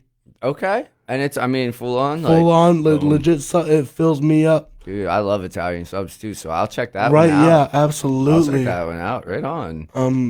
I used to go to Bruno's quite a bit. Bruno's? Too. Yeah, they were pretty good, but they're not there anymore. Now it's like, I want to say it's like a Puerto Rican restaurant. It's right by the old Puff and Stuff building. Yeah. Oh, I know there's a Puerto Rican restaurant next to like John Williams Tires. Okay, yeah. Yeah, they'll sell you empanadas the size of your hand for $2. It was just National Empanada Day, like a week or two ago. Was it? Yeah. It was didn't on. know It was that. on a Friday. I think it was either last week or the week before. But there's 26 restaurants around Lancaster that have empanadas. So like, there's even like meatball empanadas, stuff like that. Like just random stuff you wouldn't even think of. I have one on my corner that sells. They're El Tocororo. They're pretty darn good actually. Yeah, good. It's a Cuban restaurant. Oh, gotcha. Okay. Yeah, that's another thing we could us musicians could be good about is like going to like local restaurants, and I guess a deli isn't really a place to perform music in, but like like smaller local restaurants like that would do well to have music performed. And the only reason why I found the Puerto Rican spot on, was it Queen? I think that John Williams is on. Yeah, beside John Williams. The only reason why I found that spot was because I had to take my car there, and I had to walk. And I was like, I'm hungry, and so I went in and I had they had an Italian sub. So I was like, okay, I'll try this one too. There you go. But they didn't have the resources to do that because of shortages. Is that 300 block of Queen? Maybe Maybe we're talking about the same place. Pinson Meridiano or no, what? it's yeah. Okay, yeah. I got you. Yep. Oh, Pension Ranko or something like that. Yeah, exactly. Okay, we were talking about the same spot. Oh wow, That's where Bruno's used to be. But right on. Oh Yeah, I'll have to check out that Italian sub place though. I mean, we got pretty good subs where we're at too. I mean, if you ever want to check us out, it's Slugger's Pizzeria. Yeah, we got some good stuff for sure. But I mean, there's so many good places in Lancaster. There really are. Yeah, Yeah. and if we could get more music in restaurants, that would be great. It'd be dope. It would be dope because some of them have the space to do it. Mm-hmm. And anybody that has ideas on that one, please blast them our way because we're always looking for new places to play. Always. Yeah, if you're a restaurant owner and want to talk about that, that's part of the podcast too. Is because without venue owners, there's no music scene. Exactly, and we're always willing to talk to anybody for the most part. Most of us are anyway, and The vast majority, yeah, definitely for sure, because we're trying to make money, and we can't make money without venue owners. No, but we're also trying to, it's all about community, and that's something true that Lancaster is that it is really based on community networking. We love to do it. We love to highlight other people, and that's kind of the reason why I wanted to start this podcast was because in my opinion, there's the three different scenes of Lancaster. There's like the church and all the music they got going on, which is incredible. Like for example, at Calvary Church, they put on an orchestra. Dang. Yeah, that's like pretty full cool. on orchestra for worship. Sometimes that's cool. Yeah, it's so cool. That is cool. And then you have like the theater world, which is like Science Sound, Cavad Theater, Prima Theater, Servant Stage. You got all these, AMT, American Music Theater. Absolutely. And talks with them to come on the show. That's good. Do you know anywhere with a pipe organ by any chance? I know a few places with the pipe organ. I think I have to get back to you on that, but there are places within the Lancaster community that have a pipe organ. That's cool. Because I love seeing performances with that. I mean, you don't find too many of them. No, you anymore. don't. They're kind of like, kind of hidden away. But yeah. There's this nice gems. Really cool spot. My church, Reading City Church, they have an organ that is, I believe it's a pipe organ, but more importantly, in my opinion, is that it's a bell tower, and like it's a piano, but it's all bells. Oh wow! I forget exactly what the instrument is called, but there are like only double-digit number of them within the entire world. Whoa! And there's even less amount of players that play like legitimately play And it that. plays out into like the public. Yeah, because Oh, like nice. big old bells and Oh, everything. that's cool. It's so cool. It's what the Harry Potter theme was played on. Oh, no way. Yeah, I hear that every morning from my Yeah? fiance's Oh, yeah? phone alarm. That's funny, So I like it and respect it. but I also hate it. No, that's one It thing. means wake up time. It means wake up time, and dude, oh my gosh, the alarm that I have for my it's a harp piece, or like it's like one of the generic alarms. But every time I hear the starting note of that harp and any other piece of music, it jolts me awake instantly. Absolutely. And it gives me so much pain because and it's. I can't listen to that piece anymore because I know it has that note. But that you can't wake up. stop liking it at the same time, right? Like I had a Mac Miller song that I would wake up to like every day. It was like frozen Kool-Aid and pizza or whatever. And I hear it now. Same thing, any note, and I'm like, I cringe, but then I'm like I'm awake. Right. At least I'm a little more awake. Right. Yeah. Now I have Glass Animals, a piano version of Gooey. I don't know if you know that song. Glass Animals are pretty cool. You should check them out. Yeah. I'm slowly realizing that I don't know nothing about music. Oh, dude, I could give you a list of bands. What are some of your influences in terms of okay, let's say modern music.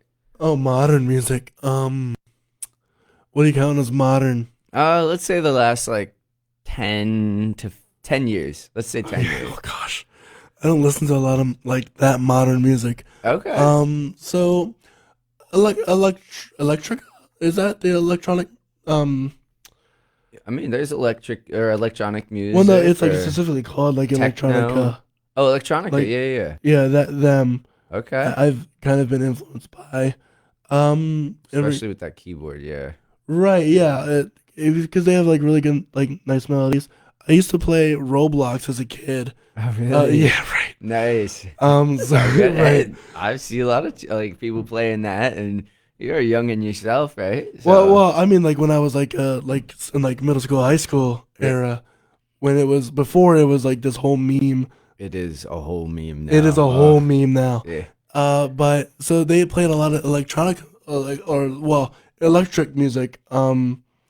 And I guess that's kind of, and there were all the catchy like songs, like the TikTok songs that are electronic now were on the Roblox back then. Yeah. So it was really interesting to see that progression.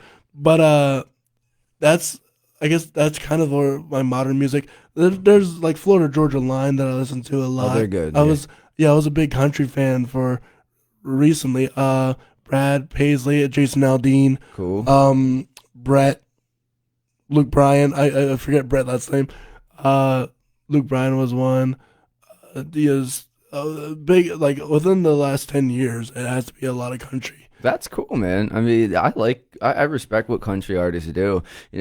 Bluegrass artists as well. Like, when I was going to festivals here and there, Cabinet was a big one that was around. You should check them out if you get the chance. I think I have one of their playlists. Oh, Demon or Lemon Juice. Lemon? I don't know that one. What is his name?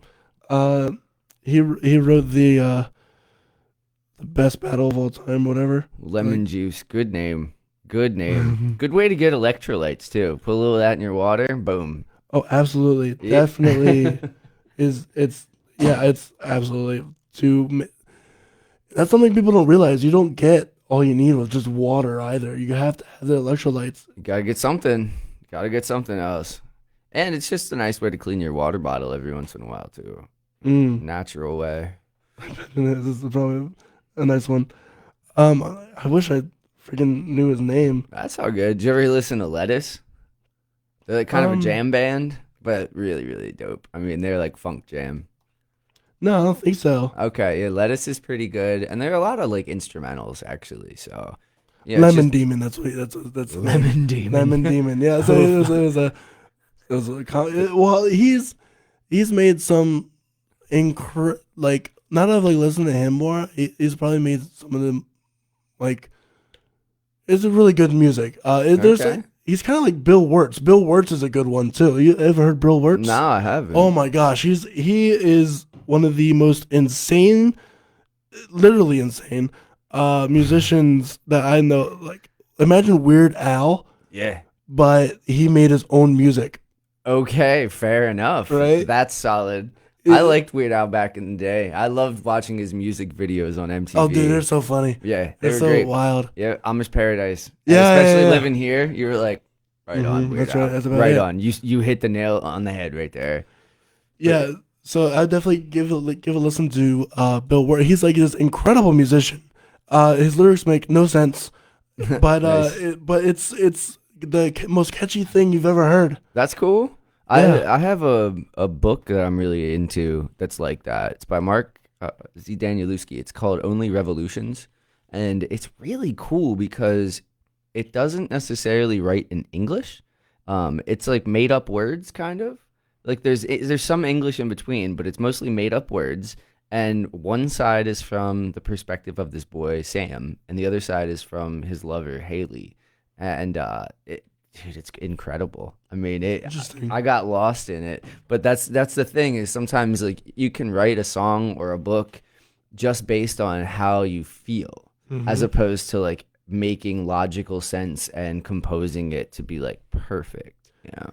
Yeah, for sure. Yeah. It's some of my older influences would have to be Elton John and Queen, Oh yeah, and like all like the whole '60s, '70s kind of era. oh, for sure. For sure, yeah, that's where a lot of Elton John specifically, because my piano playing, Okay. as he's heavily influenced my piano playing, or like the Eagles with Desperado, um, so stuff like that. What are your influences? Consider modern influences. Well, modern or like, well, yeah, if it's modern, I would say like right now, Wolfpack, if you know who they are, I've heard of them. and the Fearless Flyers band, they're pretty good. I mean, they're kind of one and the same.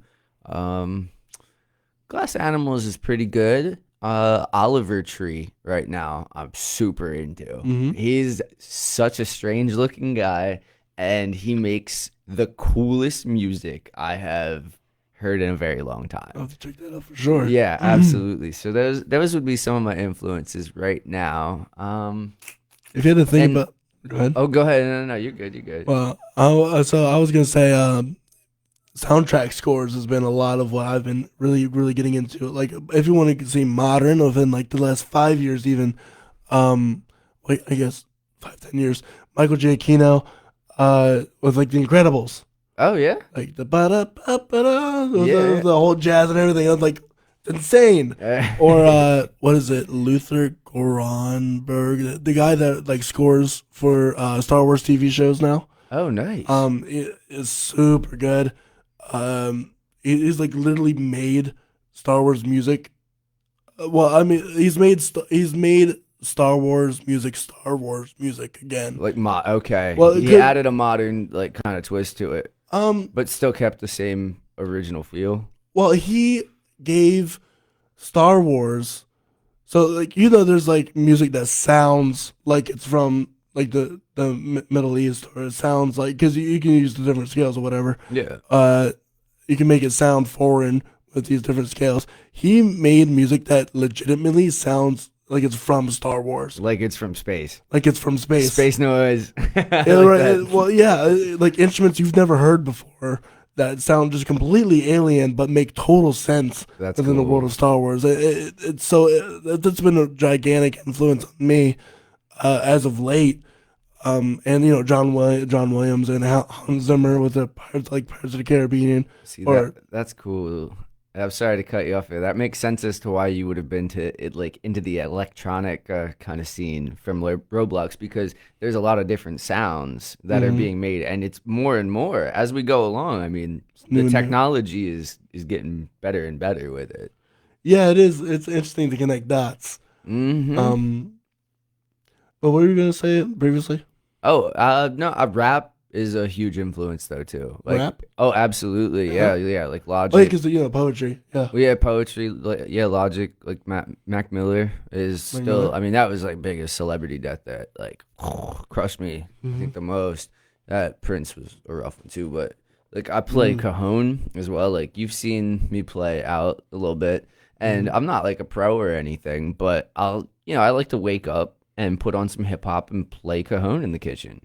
You know, it's Yeah. just like it's a nice way to wake up in the morning. You know, as long as the neighbors don't care, you're Well, good. right. Well, also, cajon ain't that loud of an instrument anyway. It is when you beat it.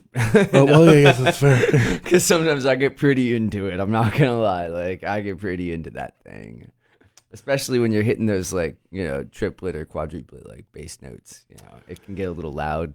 Yeah, cajon is an interesting instrument, especially like to gig with, Oh yeah. because it's completely different from drum set or any other percussion. And I guess that's kind of the appeal to it. Yeah. Because there's a limit to what you can do, and that's what makes it really cool. And that's the thing that separates a lot of good cajon players from just average cajon players is, you'll have one guy out there who's just playing it straight up, like, the kick drum and the snare. And then you have another guy who's holding an egg while he's doing the kick drum and the snare. And then you got the other guy with the tambourine on his foot. The guy who literally is the drum set.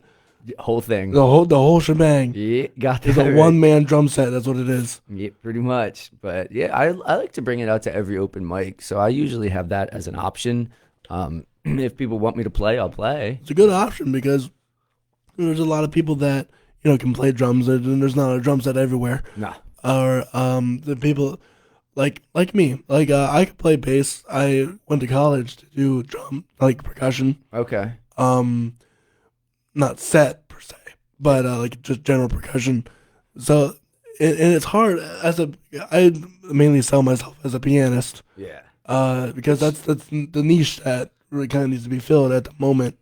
And At least. you're pretty darn good at Thank it. you. So, Might as well do something because it's impossible to fill a niche of like bass when you have like Liam Galliano or Henry Dvorak or any of these other like killer bass players.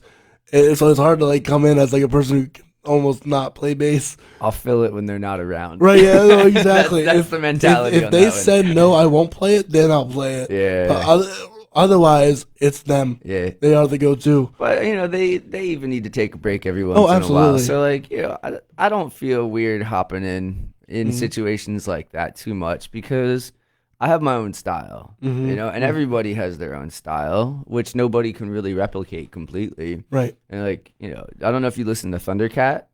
I've heard about them. Thundercat's great. He's an insanely good bass player, and he said one time, he said, if you don't have feel, you suck. And unfortunately, like it's the truth because you gotta find your voice and you gotta find your feel. Otherwise, like no one's gonna listen, And where if they do listen, they're gonna be like, well, that's okay, and you'll find Right. it eventually. Yeah, it's completely different because people will know when you are playing book by book, completely copying somebody else or whatever. The real emotions in the moments from open mics happen because these people are truly being their authentic self. They're not trying to copy anybody else. Because that's a conversation we had a little while ago. Is that you're not going to be Prince. Stop trying to play like Prince. Yeah, authenticity is the most important thing. That's for sure. It really is. I feel like Sam does a really good job of that. Oh yeah, and she does I like the fact that she does cover songs, but she also found her style in people like Amy Winehouse and She has a voice for it. Yeah, she does. She does, and yeah. her songs are so much fun just to pick up. Like I've been in the studio with her before, and whether I'm playing bass or whether I'm playing box or whether I've been playing guitar, even acoustic, like I can play over any of her songs and feel really good about it. Yeah. When I look back on it, I'm like, dang, dude, she brought something out in me that Yeah, I didn't even see was there. That's another thing. Like, there's so much inspiration we can find within ourselves by just playing with it. Like Cody, I didn't, learning his songs was a arduous process because some people don't know their music theory, and that's totally fine. Yep. I'm one of those. Yeah, right. That's why you have like me or Henry around to figure it out. It takes all kinds. Oh yeah, for That's sure. For sure. But so you can add so much to a piece. There's just by just being a part of it and stuff that'll stick around for its entirety, for the rest of its life. Yeah, there's moments that I've played that Cody's like, yo, we got to keep that for sure. Yup. Absolutely. Yup. And that's called collaboration. And that's called my friend. collaboration. And the simplest form of that is at open mic. Yeah, it definitely is. And that's why like I'm really happy that the Shamrock, decided to let me jump in on that. And the fact that they were like, you know what? We're going to shut the jukebox off. And if we make people a little like, uncomfy because we have the open mic in here, like that's okay. It's only for one night, every other week. Right.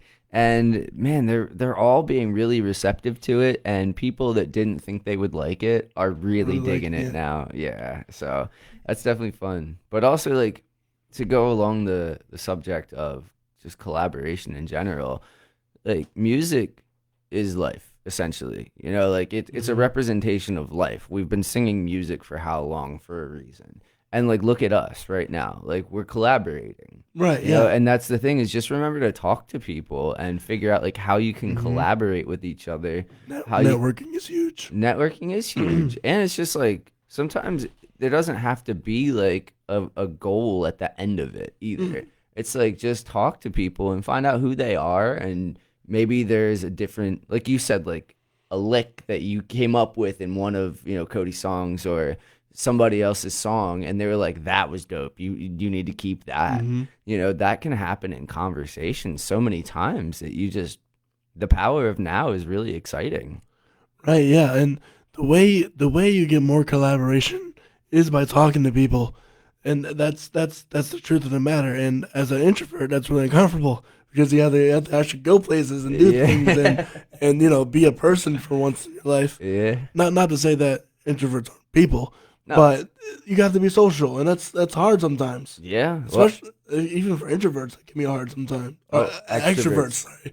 Well, hey, it's funny because I don't consider myself an extrovert. Like I'm fairly introverted, but people tell me I'm an extrovert, and like I don't agree with them necessarily, but I appreciate, like I said, the power of now. Like once I get into a conversation, I'm in the conversation, right? And there's no going back from that. Like, what are you gonna do? Walk away? No, right? Like that's ridiculous, So it's just nice to get to know you and all the other people that come out to the open mics because we're who make it.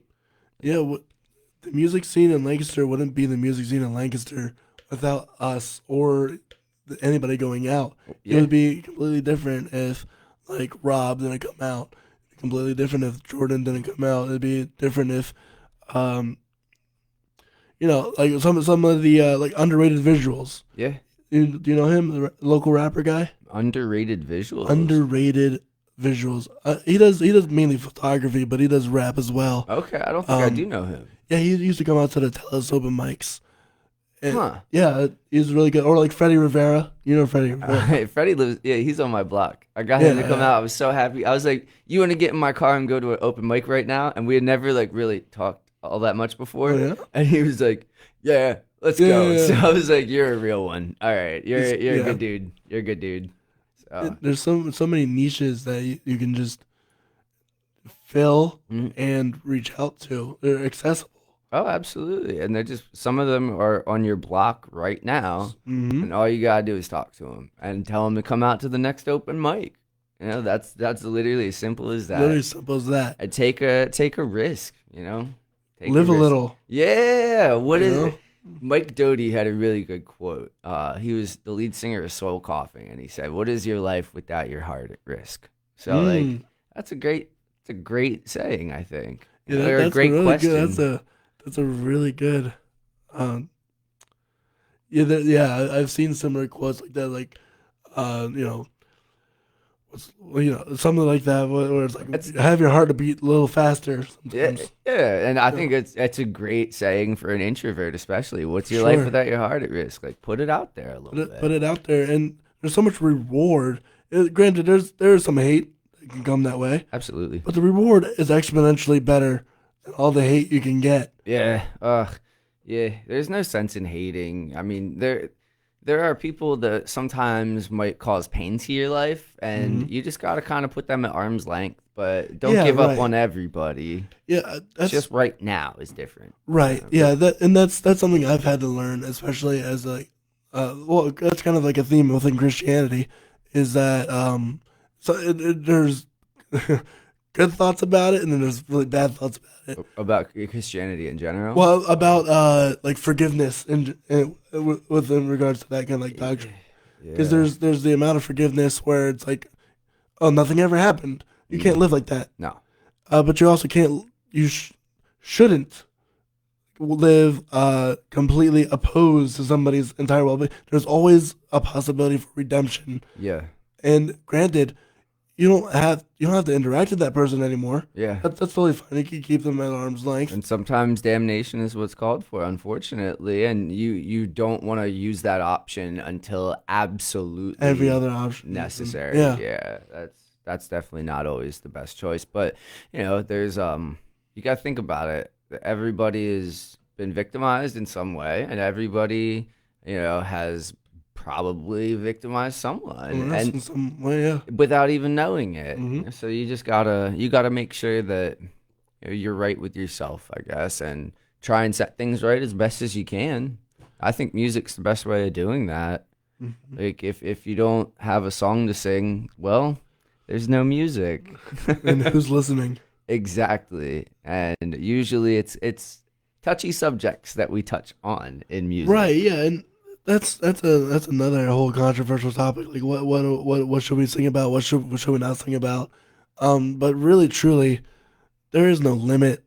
No, I could sing about cheeseburgers and fries. Right. Or I could sing about the meaning of life and heaven eternal. There's nothing that stops us. There's nothing other than us. Other than us, which is a good point to make, because we often fear the thoughts and opinions of other people over our own, and that's not an entirely bad thing. No, you gotta be part of the norm sometimes. Sometimes you gotta be part of the norm, especially in the music industry. Yeah. But it's not to take your or heart on your sleeve, or wear your heart on your sleeve, or something like that, or whatever saying that is. It's not dangerous. It's not. Sometimes it's scary.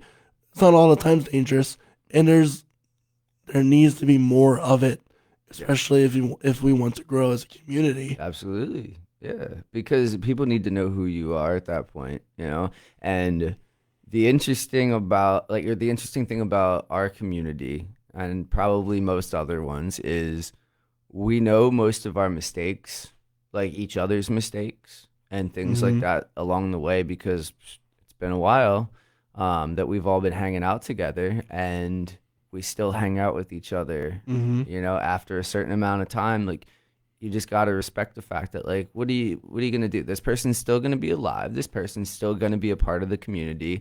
And am I going to tell them to stop playing music? Never, because then they can't save themselves either. So you just have to recognize, like, these people are people. And you got to realize relationships have their ups and downs. Always. Yeah. If you're going into any sort of relationship and thinking it's going to be perfect, you're going to be unhappy for the rest of your life. Severely disappointed. At best, yeah. Yeah, absolutely. Even a relationship with your dog is going to go sour at some points. That's true. And a dog is like one of the most precious relationships you could ever have. It really is, eh? But so you have to realize that you have to be uncomfortable with the uncomfortable, or you have to be comfortable with the uncomfortable. Yeah. On some levels, you can't let it dictate your life, though. Yeah, that's true. You're not wrong there, because if it dictates your life, well, then what life are you living? Yeah, what life are you living? Whose life are you living? You're living not your own. Yeah, exactly. It seems like a fake one there. I have pet rats. I don't have a dog. Oh, yeah? Yeah, I got pet rats. Shout out to Koi, Sable, and Little Lamb. How'd that start? Pet rats? Oh, my goodness. Okay, Oh, so Ashley decided we were getting hand. rats, and yeah, I had mentioned the idea of rats before, and then she was like, "We're doing this."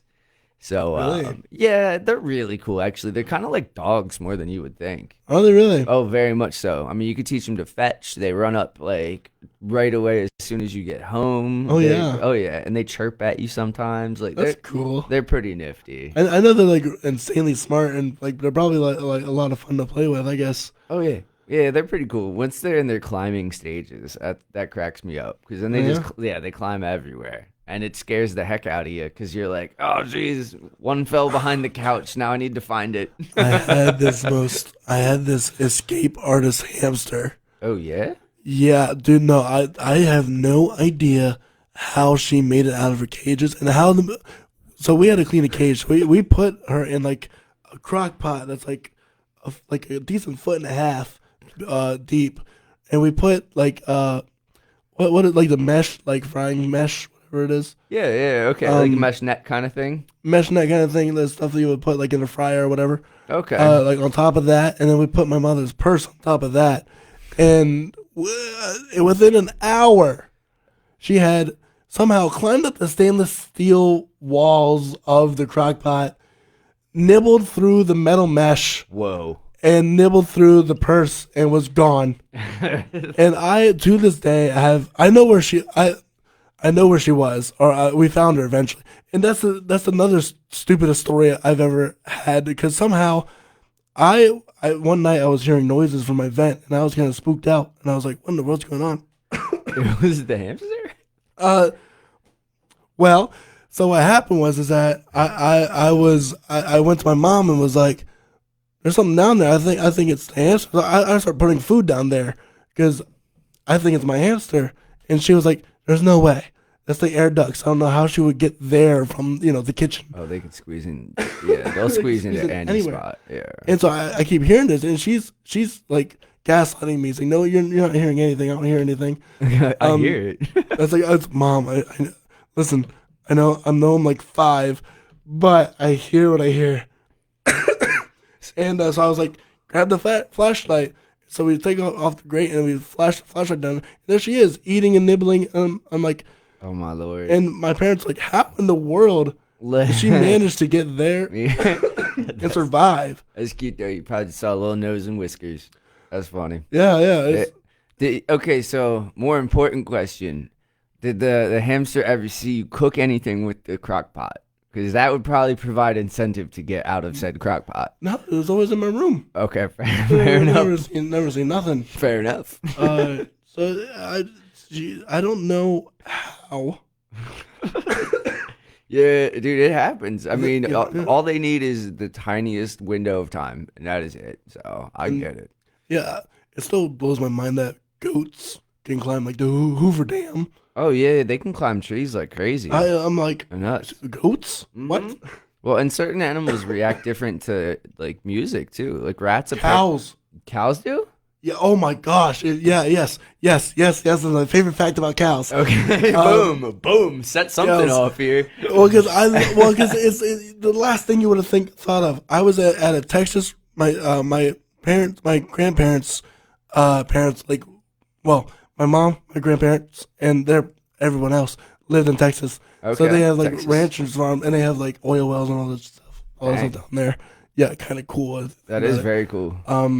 But so yeah, they have a ranch where they have like cows and stuff. And there was an old guitar, and I was like, oh, I'm bored. I'm gonna go outside and play. And it wasn't that bad outside. Unlike most Texas days where it's like 105 degrees. It was only like 92. It was only like 92. With like, but the plus side was it was like zero humidity, so it was like actually able to live. And the guitar would stay in tune at that And it point. was at that point, and so I started messing around, and then just one cow comes up to me. I'm like, "What's up, cow?" Yeah. And then slowly as I keep playing, it just stays there, and then all the rest of the herd starts coming and making its way over, and they love to listen to music. Really? They absolutely love it. It's like Weird. yeah, because I was flabbergasted.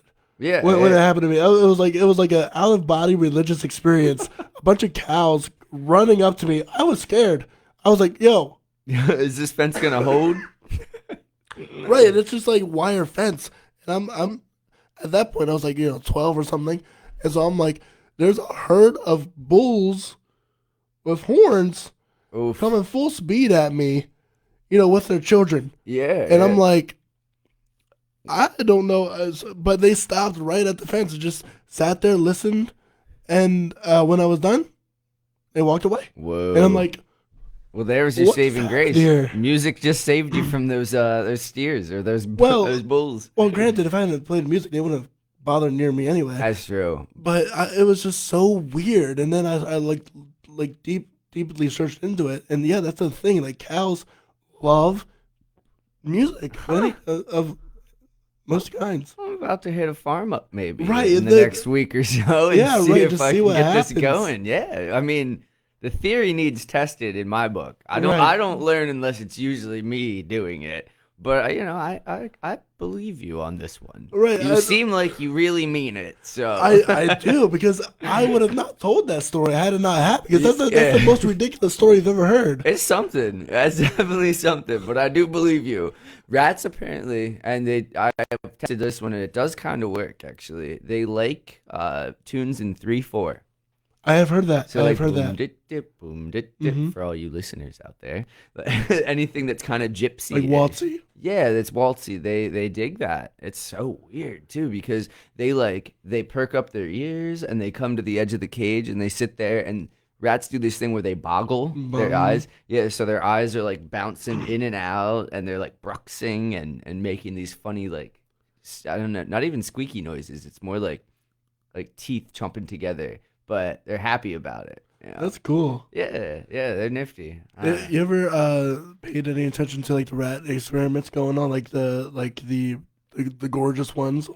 I forget No. exactly. Yeah, so With the wavy haired ones, like they look like they have like a toupee on them. no, it's this experiment done. I forget what it was called, but so they did this experiment to like kind of reflect on humans, Okay. because rats are quite human like. Oh yeah, we're all mammals here. So they gave the rats an abundance of food, everything they could need for life, so they wouldn't have to work anymore and just see what happened. Okay. So it's kind of like exactly what America is almost. Yeah, for sure. So what happened was utter chaos.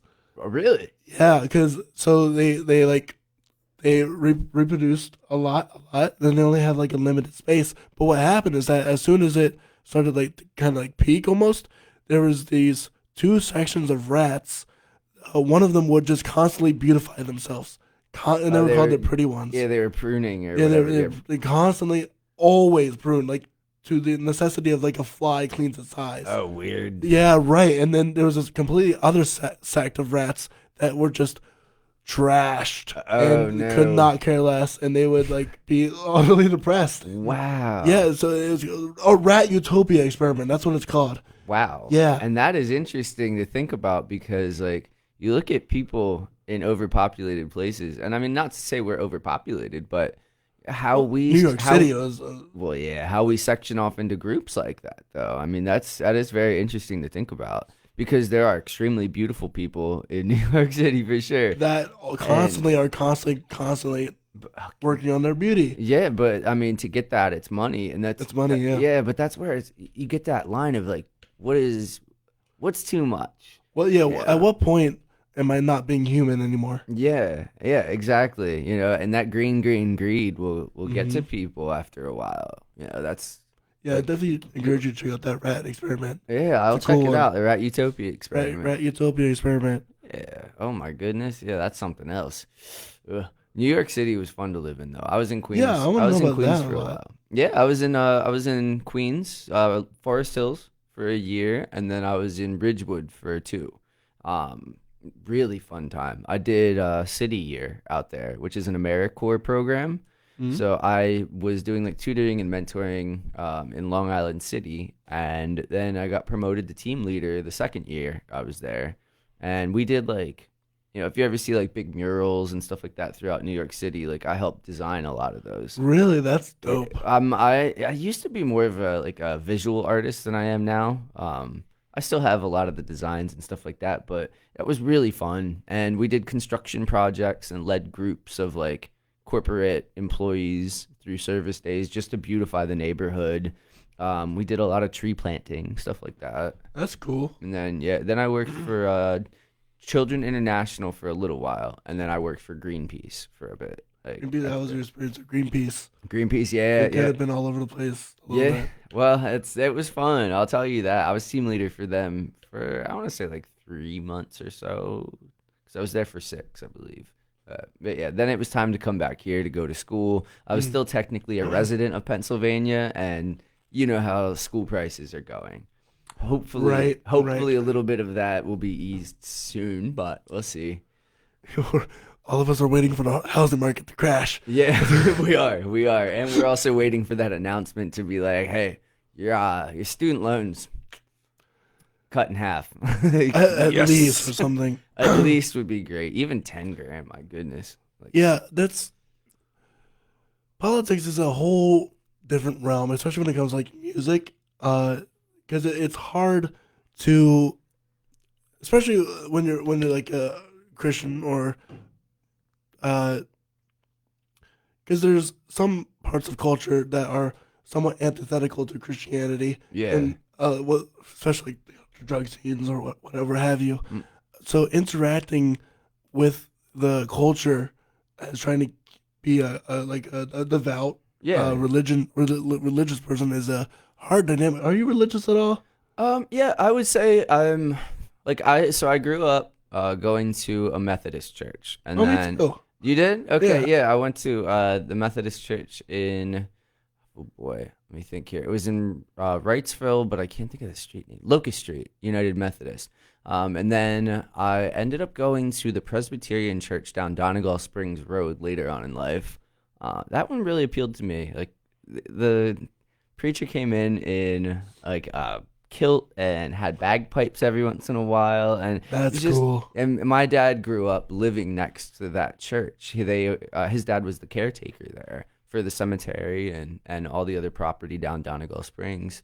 But I'd say like I'm more of a deist, if anything. Like I believe there definitely is something that created.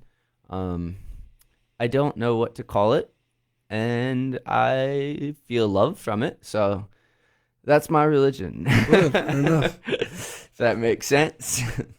Because and I believe Christ was a person. I mean, I do believe that, and that he was, definitely a heavy influence on the world. So yeah, it's actually a fringe belief along like scholars. Yeah. The what is it, mysticism, or that Jesus Christ never existed at all. Oh in yeah. any capacity. That's like a fringe belief, which is a misconception people think, because a lot of people are like, oh, well, Christ never existed, but that's among like actual like historical, legitimate, atheistic scholars. They all will mostly say, yeah, Christ was a real person. Definitely. We have record of him. Yeah, I believe that. So yeah.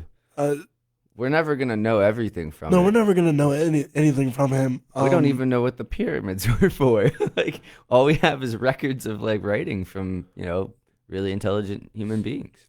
Yeah. It's interesting. Yeah.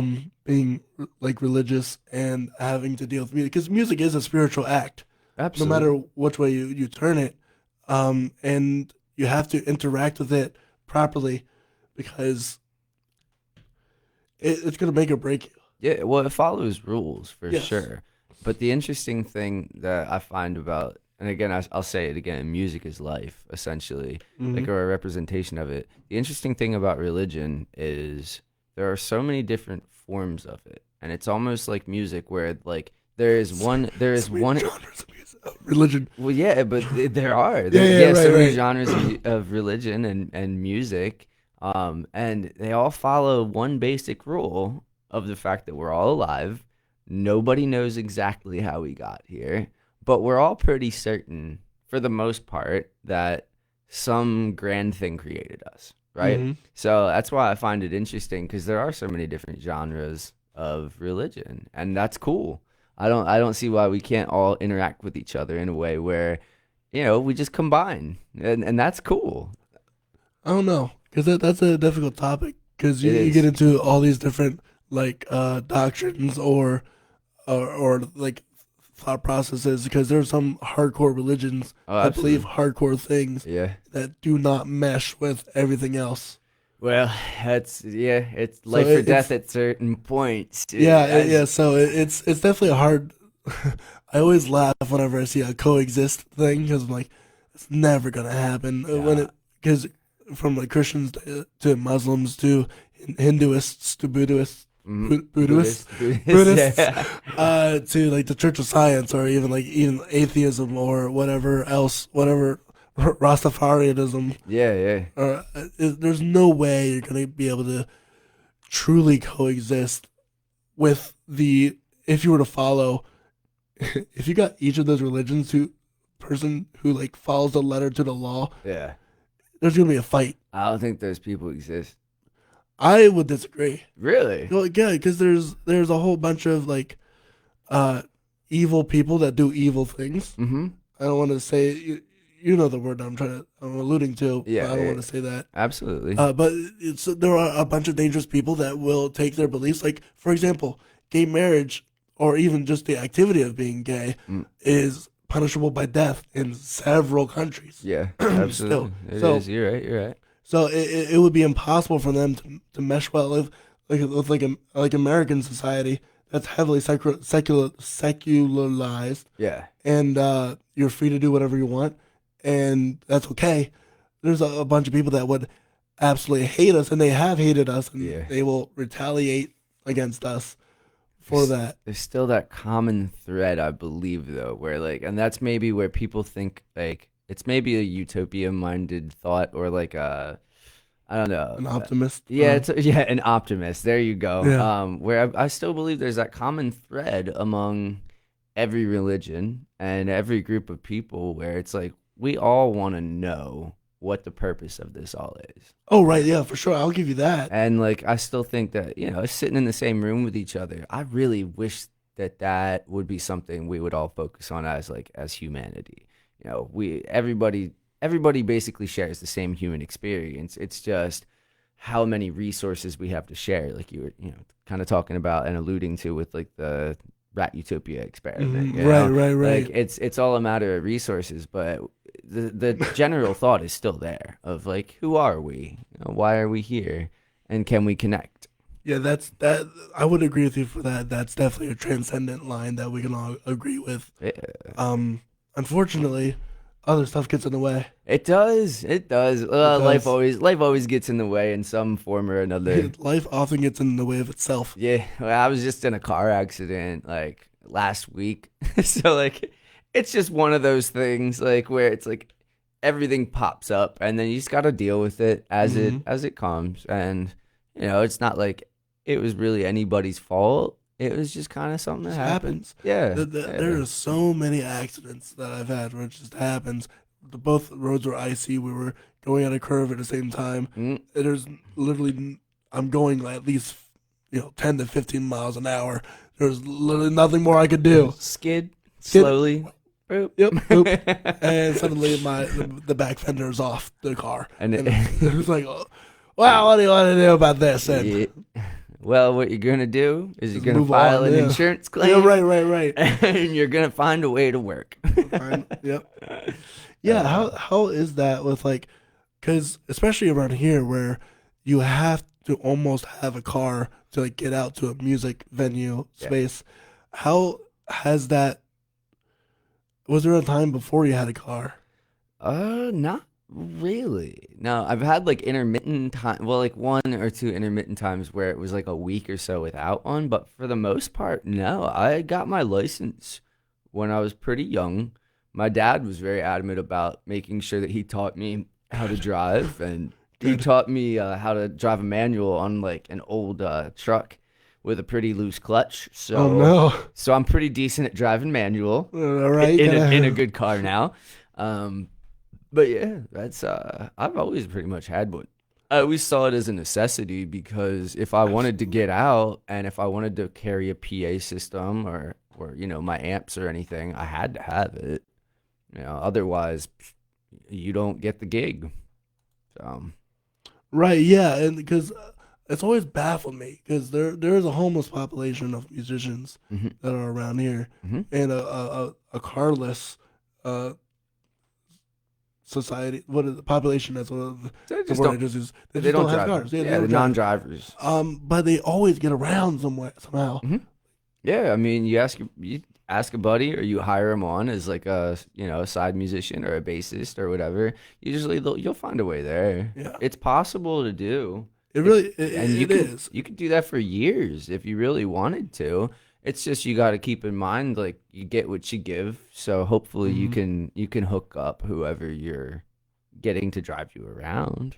So, Yeah, that's for sure. You can't just take things, no, or else they won't last. exactly. And yeah, that's how you have to think about, how you live. You don't want to hop from one person to another and rely on everybody until you used up all of your resources around you. Right. Yep. Everything is going back to the rat utopia. We are not in a rat utopia. we are humans, all right? We are maybe in a human utopia. Well, hey, look, we got blessed with something along the way. Well, being born in America is probably one of the. Being born in America, Yeah, for sure. Also, these opposable thumb things are These pretty good. opposable thumbs, they're pretty cool. We got those along the way, and everything changed at that point. I didn't know that if you didn't have toes, you could not stand. Oh, yeah, you'll fall over. I did not know. I didn't realize how toes were important. How important toes were to walking. Oh, yeah. Did you crack your big toe or something? Or? Well, no. I like hearing stories of people surviving, and somebody had like done Everest or something, and you know how Everest can be. Some people die. Yeah. Big time. To the point where they use them as way markers now. Oh, wow. Yeah, it's kind of sketchy. Ooh. But so yeah, some people had like lose their toes, like it literally falls off, And then they fall over? and then they can't move because they've lost their toes, and it's like, huh? You gotta, right. yeah, but I mean, you could probably figure out a way to hop around, like maybe like a Yeah, pogo, but, like kind of like a pogo stick. Yeah, but on like each on foot. Everest, you know what I mean? Yeah, well, not off Everest. Yeah, that's not gonna work out so well. It's an interesting. The human body is really interesting in the ways that it will survive. Yeah, I had a class in anatomy and physiology, and I learned more Latin terms than I care to ever remember again. I think it like grayed out part of my brain permanently. That was me with music. I was like, I've learned so much. I've learned so much of a dead language. I could talk to a dead person. Yeah, hey, there's nothing wrong with that. No, nothing wrong with that. But it's just like Contact the ancestors. Wow, man, this is a cool experience. Yeah, this has been a cool experience. I think it's time to wrap it up. Yeah, that sounds good. That sounds good. I like it. Contact the ancestors. Contact We the can ancestors. end on that note. That's always a good one. Here's a note that I want to ask. You are not the same person you were 5 minutes ago. Let it go in like 10 years or however. No. What is one thing that you know now as a musician, or even as just a person in general, that you wish you had known back when you started? That's a good question. I would say be more confident than other people want to give you credit for, especially initially. You should always definitely be very confident and pursue what you want to do instead of trying to adhere to what to adhere to what everybody else wants, because you're going to learn the rules of music along the way. Mm-hmm. Figure out what makes you unique. Yes, you have to find your own niche. Yeah. Niche. And if you're going to sing, make sure you sing out. Like sing if out you're loud. gonna do something, do it with all your heart. That's one thing I learned from the John Wesley hymn book. And if you're gonna, that's like one of his rules for singing. If you're gonna sing with all your might. Nice. Or don't sing at all. Yeah, truth. And if you actually want to hear a good story about all of the lessons of music, read The Music Lesson by Victor Wooten. Also a great bassist out there. So, yeah, that's my advice, and that's what I wish I would have read first. But, hey, it's all good. It's all good. Yo, it's nice been chatting with you here. Yeah, we're going to actually play your last song, The Bleeding Heart. Oh, wait, we played that in Undertones. Yeah. Undertones. Yep, we're going to play Undertones. We're going to play Undertones. You want to introduce this piece? Yeah, this one is it's one of the older songs that I've had, but it's kind of grown, and it has a really cool jam session at the end that I'm pretty proud of, and I think that y'all will like. It's a little long, so be in for the long haul. Pack a sandwich. Bye-bye. And well, in the meantime, where they can find you on Facebook, they can find you. Oh, yeah, YouTube. you can find me Nathan William Arndt on Facebook. The Picaros. You'll see a picture of like the frog of Salamanca. It has a skull and a frog on its head.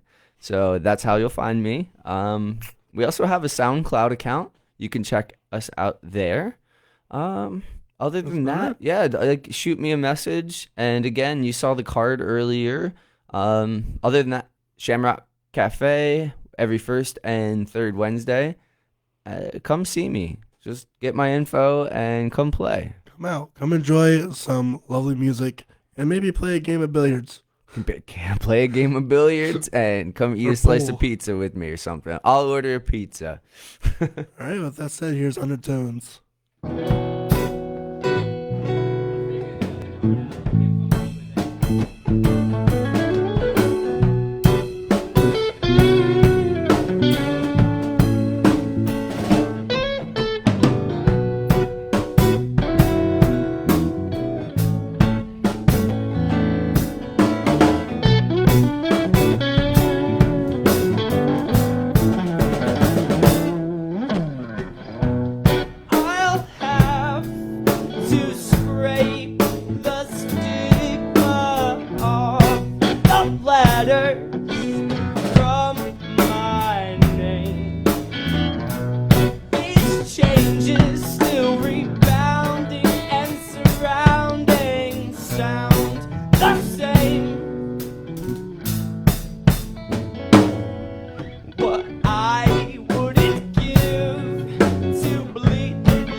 Am I noticing the cold? Because these stones of undertones keep saying to me, cold. And with that, that ends this episode of The Story. Nathan, it has been a pleasure having you on. It's been a pleasure as well to hang and talk with you for a while, buddy. Yeah, I'd love to have you on again with some more guests. Hey, That would be really fun. that would be fun. I feel like I know you better now. Yeah, right. That's a part of the whole thing, too, is getting to know people more and being able to call, because, it's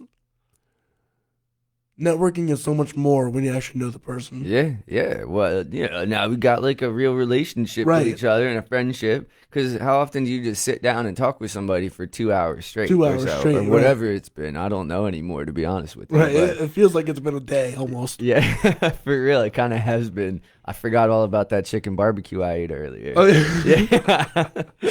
All right, well, it's been awesome. Yep. Can't wait to have you again. Solid, man. Solid, dude. All Hey, guys.